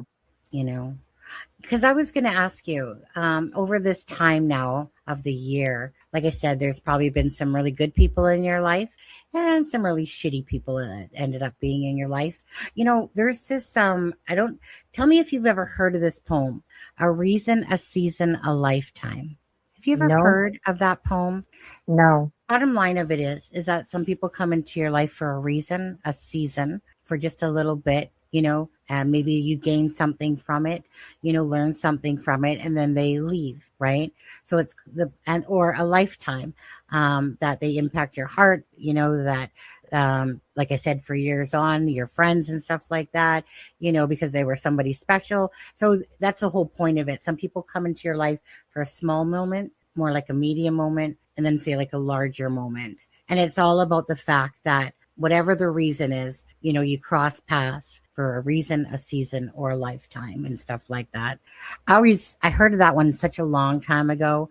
And whenever I think about people that say during this time and that you've been talking about Jack and Lily, like I said, some people come in it for a reason, a season, and a lifetime. Sometimes they just come in for a day, maybe 3 days, maybe 4 weeks. Some people stay maybe in your life for a year, and other people stay in your life, for years and years type of idea. But, always learning and something from it or taking something from it, whether that's good or bad in a sense. So my question then was going to be, she remembers it. Love it, Sunny, your daughter. Oh, sorry. Your other daughter says, love it, Sunny. Remember this from my teacher. Yeah. It was always impactful to me, right? Always trying to understand that through good and bad, that there's people that come into your life for different reasons and stuff like that, and everything's kind of like sometimes hindsight. But my point that I was going to ask you was, now that it's been so long and obviously, have you toned it down with who you're watching now or what you're allowing yourself to listen to? Because near the start, for the most part, yes. Yeah. There are some shows I will not watch. There are other shows, if somebody informs me that I should hear something, I will go look, but I won't watch the whole show. But yeah, I still pay attention to everything. Yeah, because that's what I was going to say, because I know for you, it was always about, especially for a while near the start more so. But I mean, it's almost like every droplet you wanted to know, right? Yeah. What was being said, kind of like keeping up with it. But then it gets to a point where there's just so much BS and different things. Yeah. And like I said, I mean, I've been watching that person's show because I just really wanted to hear, because I didn't know about this Anita person. I'd heard the name a couple times, I had no clue, but I just want to see if there was some value of information. I thought she had a lot of value. And now? Now I'm not sure what her purpose is. I do believe there is a purpose. I don't believe anything or anybody related to either family doesn't come out and talk without a reason. So I believe there is a reason for her. I just haven't figured it out yet. Maybe it's to take down the YouTube channels in the end, to convince them of all this, and then maybe they could be sued, and that's the goal. I don't know, but I do believe she has some purpose. Well, I'll tell you one thing. From when I've listened to her, like, I'm talking about the drama shit, in a sense, maybe not so much say the logical stuff. If anyone could probably be charged with slander, she's put herself in a good position. She's accusing people, outright calling. Right. Doesn't it make you question why hasn't she? Yeah, like, I mean, like to sit there and actually say that Daniel's a murderer and stuff like that, or even if they're talking things that have taken place into Cindy's household. Yeah. So I don't understand why it hasn't had a stop put to it. Yeah. So that makes me question, what is the reason for it? Yeah, you know what? I'm sure you've come to know, like myself, and Charmaine's probably the bigger of the two, even though I am the same way. But Charmaine, I think, is a bigger one. Always looking at people with a stink eye, because I don't trust too many people in my life. I just don't, because usually people lie, let you down, full of shit and stuff like that. And so I'm always trying to always find that sincerity of what's truthful. Right now, Anita has said some things about, Cindy selling her car, Malaya calling the tax credit, and she's saying that was in the week while she was there, when the children disappeared. But yet, again, she said enough to me in the beginning when she came out in February. She said enough to me in the beginning that I knew part of stories too, because I had heard these stories. Yeah. So she did come off to be very believable to me, because I couldn't see how she would know some of these things unless. So that made it very believable. And we talked just about every night for about two months. And then I wanted to reach out to Wade. So I went on her profile so I could find Wade to see if I reached through her, he would speak with me. Yeah. But I couldn't find him on her friends list. So then I looked for Cindy. Then I looked for Malaya. Then I looked for anybody I would recognize. And the only person I recognized was Cody, which was Haley's man. So I asked her about Cody, and she stated he was looking for a job. So I didn't want to question, being on a friends list, you have to accept him as a friend in order for him to be there. And she never had anything good to say about Cody, so I was kind of surprised. The next morning, usually, like I said, since February, we talked every day. So I went to contact her the next morning, and she had me blocked. Right, you were saying that. And I've been blocked ever since. You were talking about, you were looking for Wade, and then next thing, did you finish what you were saying with that, or no? Because I was too busy looking. Basically, I know she had made some remark about, and like I said, I still have a hard time with that, because I still feel that a lot of people are right. I really should have pushed harder. But she had made the comment of, why didn't I go to Patty's and demand to know from Patty? But what she doesn't tell you, what I told her is the last 2 times we went to Patty wouldn't answer the door. So Malaya told us to just leave the gifts in the porch. Oh, right. Wow. Like I said, she puts out a lot of little truths, and I hear some of her truths that she puts out because I know of them. But I do notice that she really puts a different spin on a lot of things now. I'm just all about for Jack and Lily. If people want to do their attacking on each other like that, I mean, who am I to stand in their way of that the BS that's been around since pretty much the beginning of Jack and Lily's case. So, to see more of it doesn't shock me at all. But I don't understand it. I don't understand it. I thought, my God, here's somebody finally speaking out for the kids. Somebody that wasn't doing their best to protect Malaya or try to protect Daniel. Yeah. That I really thought she was speaking out for the kids. Right. You know what? But I mean, honestly, does it really shock you all the different twists and turns anymore? Frustrating. From strangers, no, it doesn't. But from people that are family and close, it does. I'd have to say it does. Now, I do want to appreciate Hunter as True Crime for all his hard work that he's done in Jack and Lily's case and his videos that I've used many, many times, and to give him credit for the wonderful work that he's done and stuff like that. You know what, Belynda, if you want to say something to Hunter. Hunter, not just Hunter. Like I said, there are some great people out here. Sonny, you, Hunter, Charmaine, Ninji. We have some American Justice. We have great people out here. Do you watch Justin Clutch Them Pearls much? Yes, and Justin, because I watch him too. He always gives me a great laugh too, like when he takes the content. When I need to blow off steam, I actually watch AB because... Oh, I don't watch him at all. Yeah. I do only because there are times when I'm so angry that he curses everybody. It doesn't matter. He has no favorites. He curses everybody. And sometimes I need to hear that. I was going to say, Daff. I know, And Daphne.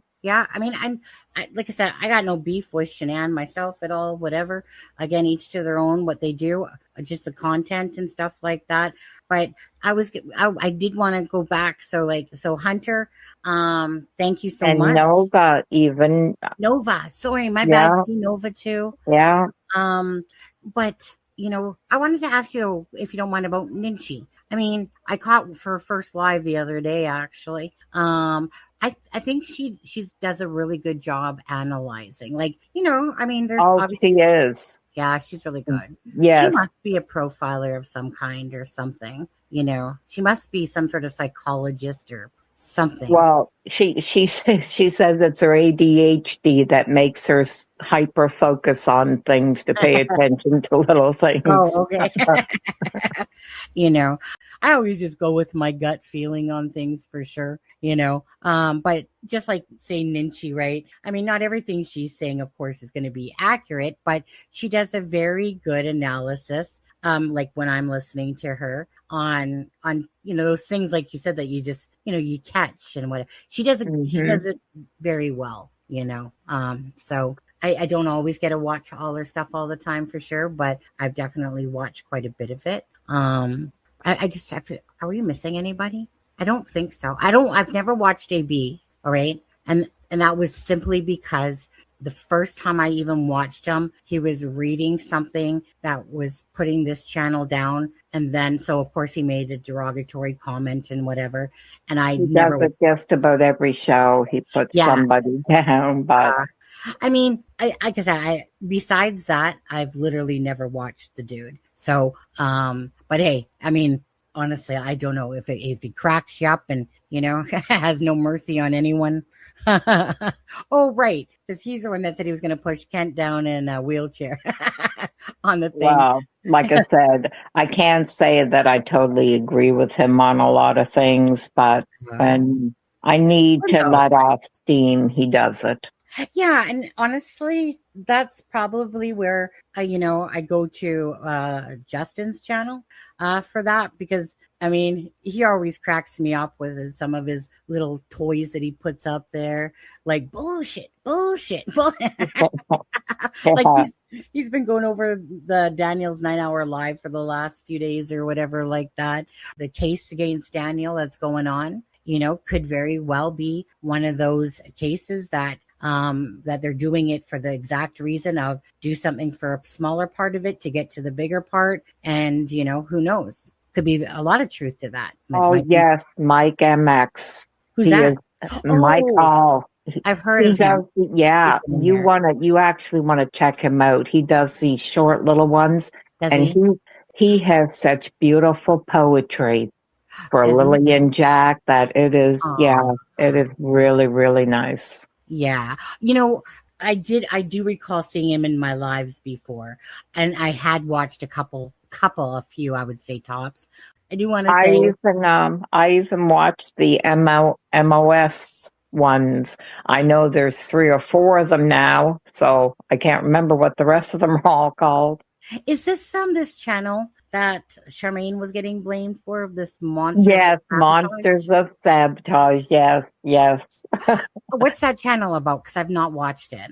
They take stories that people put out that they believe are made up stories, and they'll do little clips into it. They're just short little skits that they do. Enough to make points on what they believe is lies and deception being put out there. Yeah. Well, like I said, I haven't watched it. I only heard of it because Charmaine was saying, I think her and Melissa were getting accused of it. And now I don't want to keep you.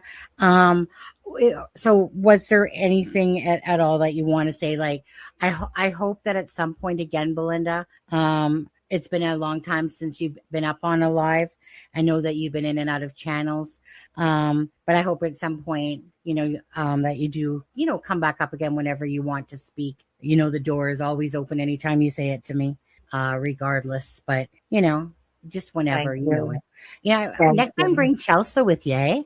Right? I tried to tell her to, and yeah, she's not ready yet, eh? Yeah, she's not as good at keeping her mouth shut. And that's fine. That's fine, Chelsea. We love that stuff.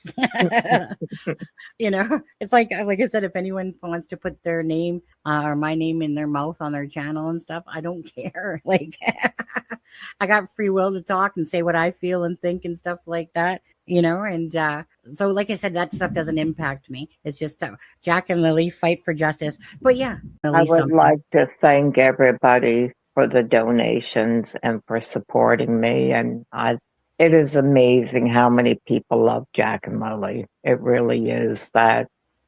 Yeah. It does seem like they're everybody's grandbabies. And there's so many of you guys in here. I don't know all of you guys, but there's a lot of people in here that I do see all the time. And you guys, thank you for having such beautiful hearts. It's a beautiful thing to be in this lifetime, So obviously prayers and justice for Lily and Jack. And thank you for coming up here today, Belynda.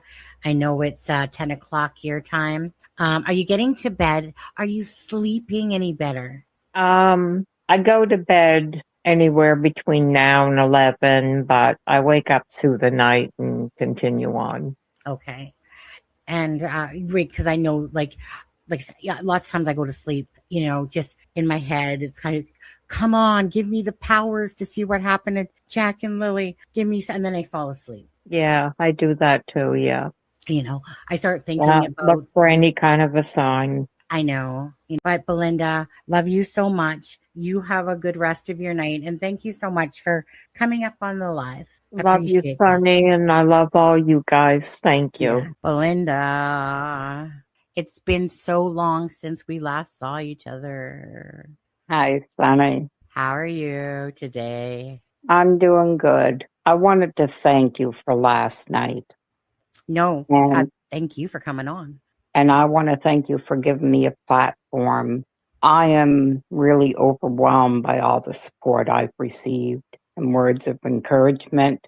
It's nice to know I don't stand alone.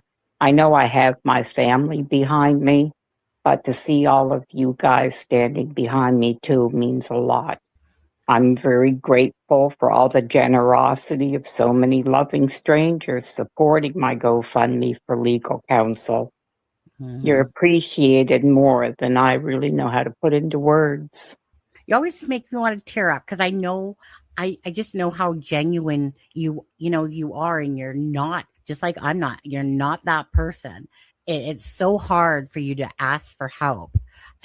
But I love you, Belynda, and I'm so glad that, there's people out there that, are able to help you or assist you that way. And even if they're not, it's the support and the love from everyone. Yeah, it means a lot.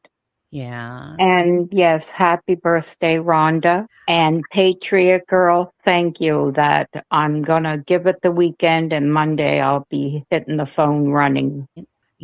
I'm sure there has to be a lawyer close that would absolutely, even if it was at a lower cost or something, to help. But sometimes, you have to go knocking on those doors to get those answers from people, right? I'm hoping so. That I want to put out a thank you to Daylene, because she's done a lot to get me where I'm at right now. Mm-hmm. And I know her and Chrissy are going to do their thing on the side to try to get to the truth.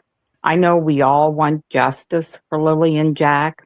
I just want to know where my grandbabies are.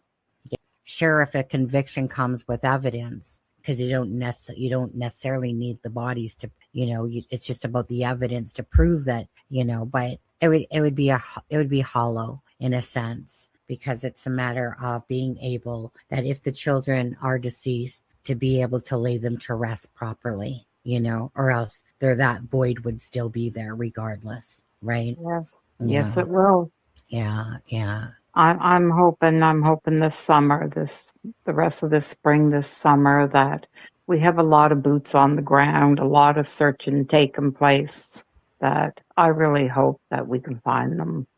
Now, you know what? Can I quickly ask you about that? Because I only heard that, I think, were you and Chelsea not allowed to go searching? No, we weren't.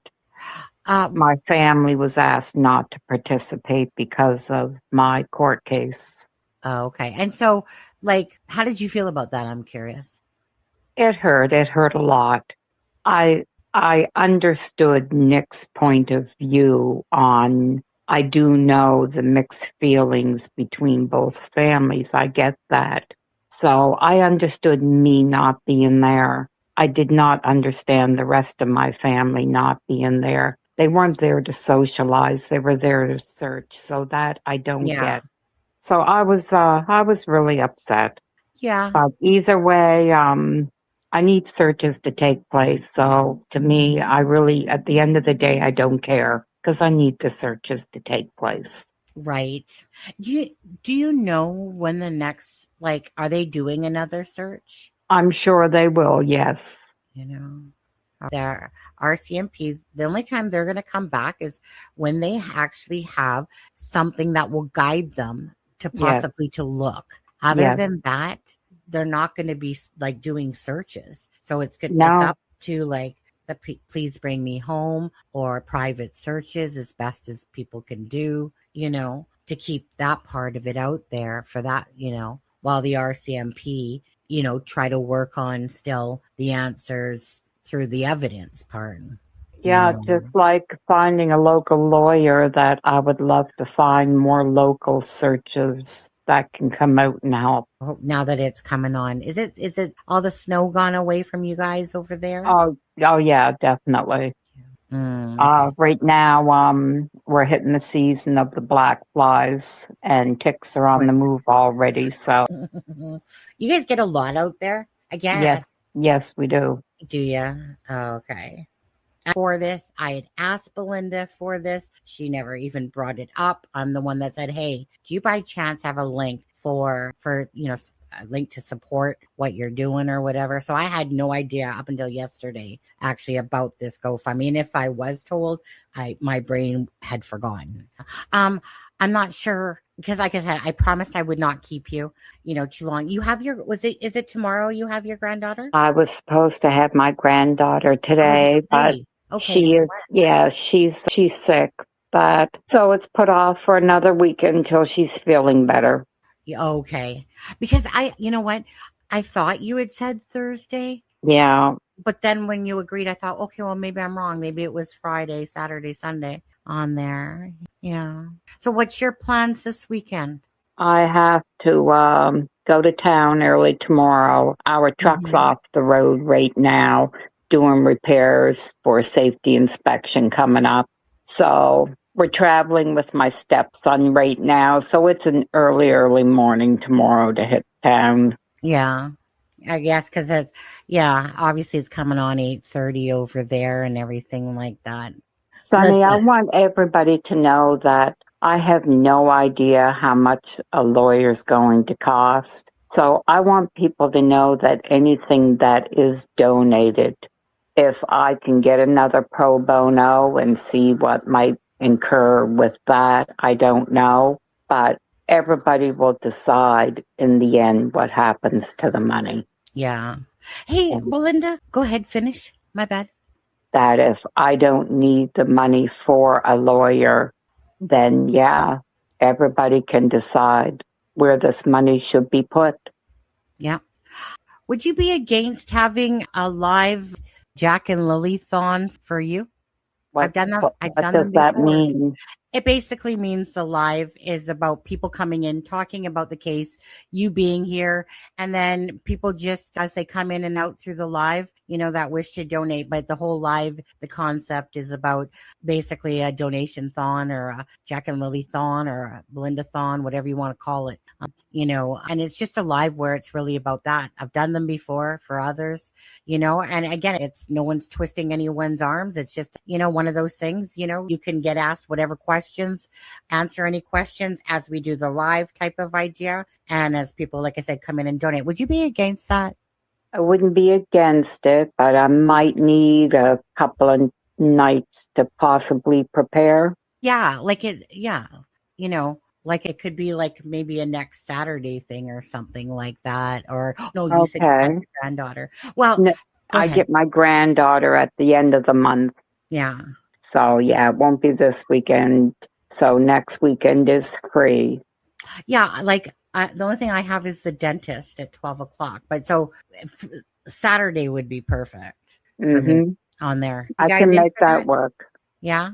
Okay. You guys good for that? And again, it's only for the people that want to and are capable. That doesn't mean that people don't come in, because it will be covering the case, type of thing, talking about different aspects of the case, whatever, of Jack and Lily, bringing awareness, and just doing a donation-thon type of thing for Lily and Jack. Well, you guys know what I mean, obviously. Belynda, Jack and Lily, same thing. Anyways, you beautiful people. So next Saturday, we'll have a thing, and I'll prepare for it too better. Like, meaning, we'll make it like, I hate to use the word fun, but I'm going to say, we'll make it more, active, right? It's going to be fire. Isn't that the word? It's going to be fire. That's your new word, Belynda, by the way. When things are good. I actually like it. Yeah, it's going to be fire. All right. Thank you, everybody. Okay. I don't want to keep you. Like I said, I know you said you had an early morning and stuff like that. Is there anything at all? You've been saying your thank yous and that to everyone. Appreciate it. Is there anything at all you want to say before you head off, Belynda? I'm just very grateful for all you guys. Thank you. Okay, Belynda, maybe I can talk her into being here with me for the marathon. You know what? That would be amazing. Chelsea, pull up those big girl panties that sister gave you here, and you come join your mom for that marathon. You don't have to turn your camera on. You can just put an avatar up there. That's all good and stuff like that. And you can be vocal and say whatever you want. I'll give you the free run on that. Actually, do you want to host it? How about we just start her off with hosting? Anyways, okay. So we'll see if you can talk her into it. If not, then I guess it'll just have to be yes. Which is fine. Hopefully I can talk her into it. Yeah, you know what?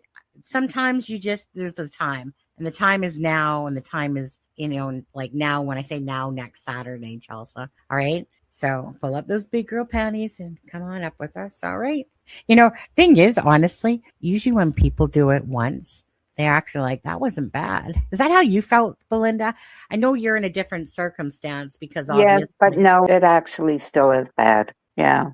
It's still bad, did you say? Yeah. It's unnerving. Do you still get nervous? Yes, very much so. Come on, you're with the sun here. Come on now. I know. I mean, Daniel talked to me for 9 hours, Belynda. Obviously, he felt comfortable for 9 hours. I live a very quiet life. I talk to the animals. I know. so this is yeah. You know, that would be cool, even hosting your own channel and talking about Jack and Lily's case while you're outside with the animals. I don't take offense when somebody calls me a hillbilly. I actually like that term. You know what? If I could have your backyard, I would take it in a minute. Mm-hmm. Because I just always have loved just the ability just to enjoy, that space that's kind of like nature. And you have a beautiful backyard for anyone that hasn't seen it. I remember one time I was talking to Belynda and I think it was on Messenger, but I can't remember how it went. But all of a sudden she's like, Sonny, I need to go feed the animals right now. And as she was on the phone, right? And she showed me pictures of all the different animals. Anyways, beautiful backyard, beautiful place for I'm like the little memorial and that for Jack and Lily. And, like I said, I would trade that in a minute just to have that type of, chill vibe going on, because it's like your little feng shui thing, just a nice place to be. Right. Yeah, I know Jack would love my backyard. Yeah. Aw. Okay. Well, I'll let you go, Missy, because I don't want to keep it longer than I said, which I already did. But thank you. And thank you, everybody. Thank you. Yeah, I think Belynda said it best in the post that she put out today. After long consideration on the case, she's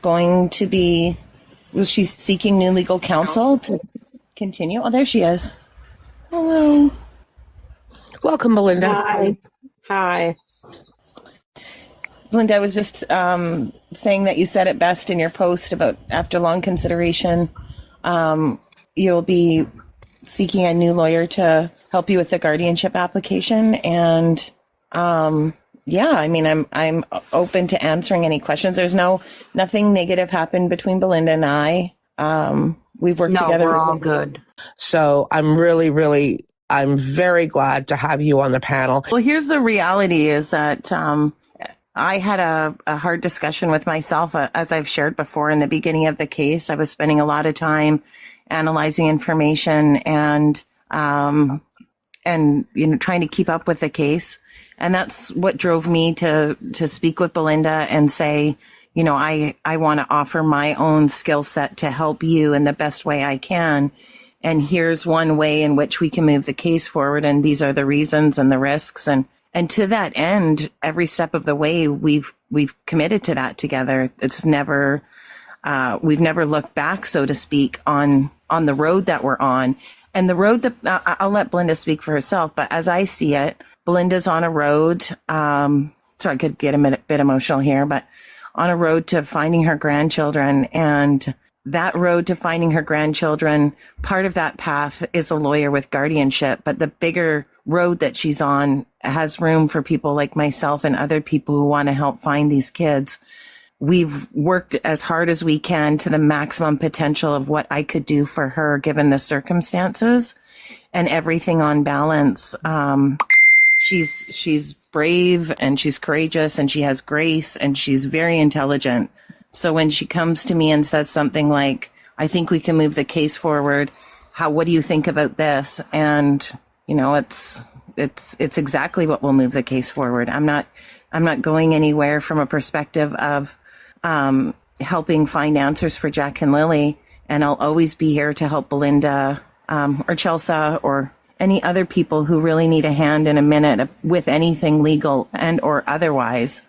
But, what's sad, it's a bit of sadness because I think there's still a little more work to do, is a bit of anger because the online bullying has really gotten to a point that something has to be done. But also now just acceptance and realizing that this this team for Jack and Lily, if you will, which is a team for Jack and Lily, is not weaker because of this. Those are my thoughts. I don't think it'll be weaker, and I do believe that this will actually give you a greater chance to take care of other issues. It'll give me a chance to have a lawyer who's anonymous now. And I think with all the chaos that has gone on because you represent me, maybe the other lawyer won't have that problem. Exactly. The only people who will know her lawyer will be the people involved in the litigation. So right. We'll be able to see if that respect to privacy is given. Yes. Yeah, it's been a hard go, and it's been a real eye opener, but I still have to move forward. That there's no stopping now. So now it's trying to figure out the best way to go about it, knowing what I'm facing out there. That I just also really want to thank all of the people who have sent me words of support today. I have committed to doing the best I can for Belynda, and it's been a rocky road, but it's really nice and not for people to worry. This isn't a step back for Belynda. It's a step forward, and it's the perfect timing. Like, I was just thinking about this as I was doing horse chores when I have my best thinking. It's the type of investigative skills that I possess, my life experience, the training that I have, the fact that I'm a litigator, all of those skills have been used to their maximum capacity up till this point. And I believe, I said, I think last night or a few nights ago, I believe that the RCMP are extremely close to finalizing charges in this case. And from that perspective, this last set of warrants, there's not a lot of work for someone with my skill set working in this capacity at this time. I really think that things are heading to a resolution. I'm hopeful, and we'll reassess it as it goes. I will say one of the most difficult parts of making the decision is I don't want a certain group of people to feel like they've quote unquote won, that I walked away or that I gave up or that Belynda finally realized I was a horrible person or all of those things. But then I realized that the people who could be dancing today because of the new update, I just want to put shame on those people for any sort of celebration and anyone who's given their best to be gone from something, because I would never dance at, not see, this is how the case has changed me. Old Daleen would have said she'd never dance if some people left, but new Daleen might do a little dance. Because I believe that now, without Daleen there as a buffer for you, the attacks are going to be directed to you more furious, possibly, than they have been in the past. They probably will, but I don't pay attention a lot to most of it. I don't see most of it because I'm not into the Facebook chats. I catch a little bit here online, and there's nothing I can do about what some people are saying. So I just tell myself I just gotta close my eyes and just keep moving forward. Oh, so Daleen Java Junkie wants to know what this means for Chrissy Travers, where she was working for you, Daleen. Well, Chrissy stopped working for me in January after this. There was an incident where people wanted her to be fired, and so she just quit.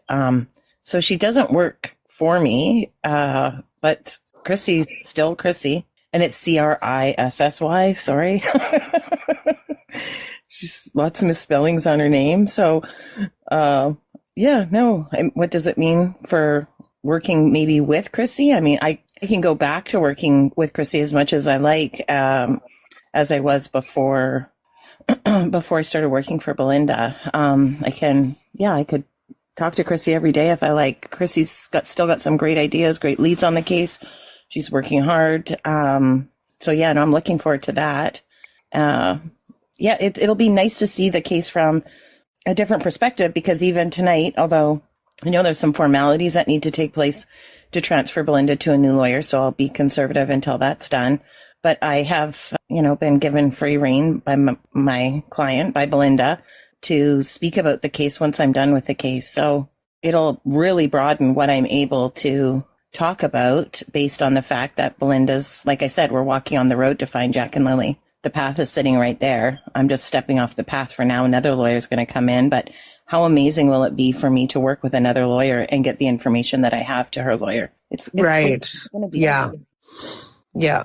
And I'm getting called. I'm hoping to get called, knock on wood, in Nova Scotia. So I will be able to take other cases in Nova Scotia. I'm working hard. I'll know on the jurisdiction tomorrow for the bullying cases, whether they'll be filed in BC or Nova Scotia, and potentially other jurisdictions. And I think that this really, I don't really like standing up for myself. I love to stand up for others, and I'll stand up for children any day of the week. But this is teaching me a big lesson about having to also defend myself, because normally it's not. I've never had to do it to this extent before. So that'll be good. And that could change a lot of people's lives if we can make an impact on the online bullying, particularly YouTube, the extortion threats, the defamation comments that Anita has made that are false against Belynda and I.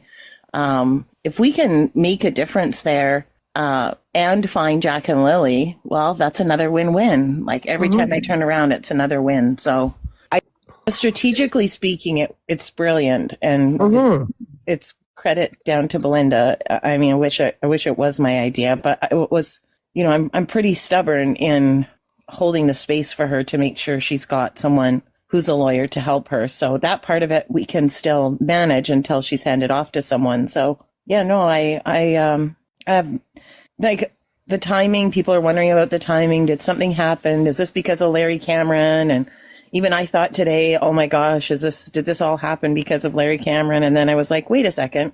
Larry Cameron's chapter is not yet finished being written. No, he's still very strong in the background. And this is what people aren't understanding. They can attack this all they like. Nobody's going anywhere. All that is happening is that there's a lot more work going on in the background versus transparency. So my guardianship, I'm just getting a lawyer for my guardianship. I know Daleen and Chrissy are still out there doing the searching. Yeah. Yeah.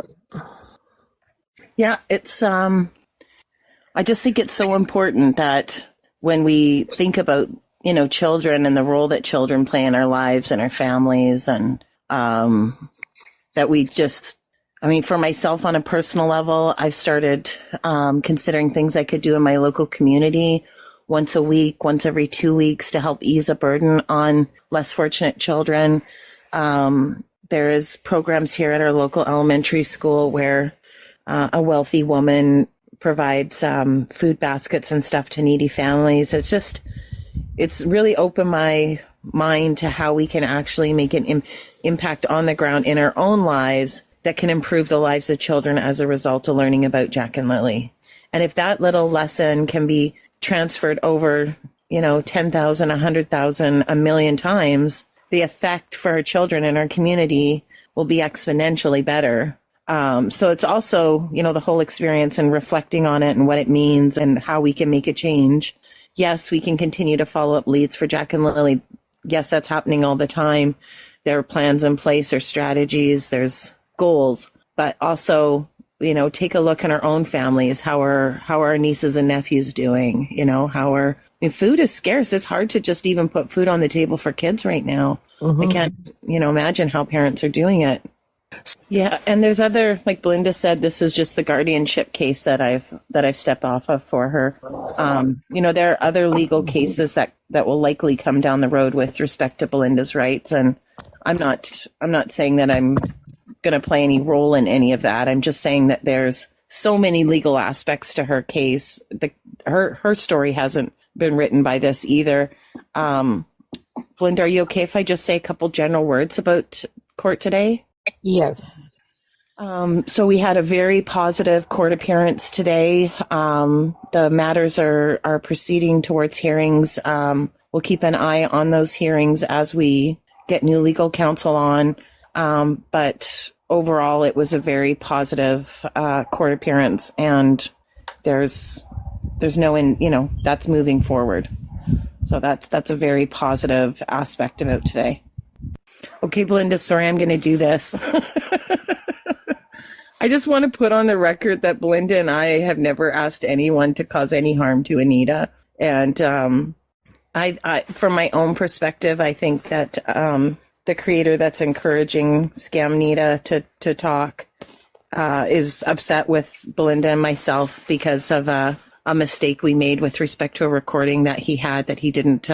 He told me it was okay to share and then decided afterwards it wasn't. I think that's actually what's really behind this animus. But just while she's here, I just want to let everyone know that we would never do anything like that. And there's also, just to add on to that, there's never been any issues with information security in our case with respect to information for Belynda that needs to be held confidential, and me sharing that or making the case negatively impacting the case because I shared information with, it's alleged that I share information with Jordan. That's just not true. I just want to say that with Belynda here.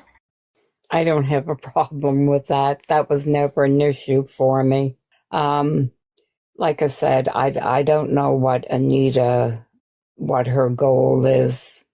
I don't know. I thought she was going to be really good for my guardianship. She made it sound like she was totally supporting it. So I really don't know what she stands on anything that. So I don't worry about her. Yeah, and it's just another example of like people being harassed in live time.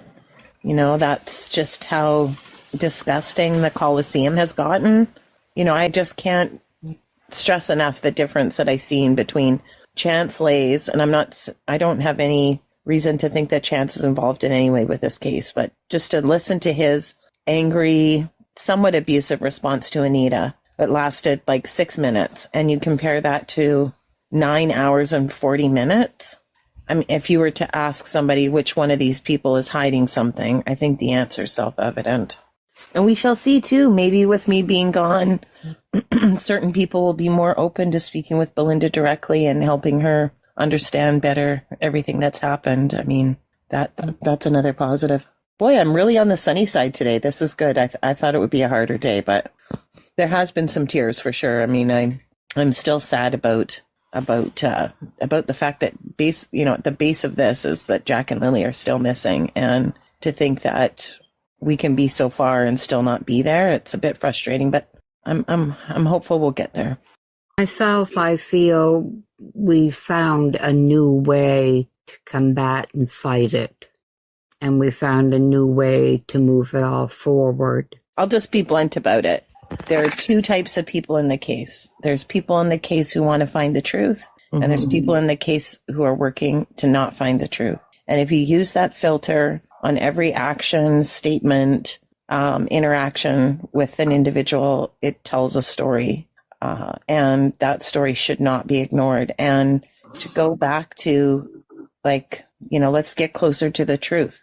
Let's focus on the truth. Let's look at exactly what was happening. Now the inconsistencies, we have 9.5 hours of interview. How many of those statements are inconsistent with prior statements? The police are watching. So, well, I don't mean to be rude, but I know I've got to get some sleep. I'm mentally exhausted. I appreciate all of you guys. And Daylene, you mean the world to me. So this is just another new beginning. Yeah. I really appreciate that. I won't stop fighting for the kids, and I'll be here for you every step of the way to make sure you get there. I promise. I know you will. Thank you. So on that note, good night, everybody.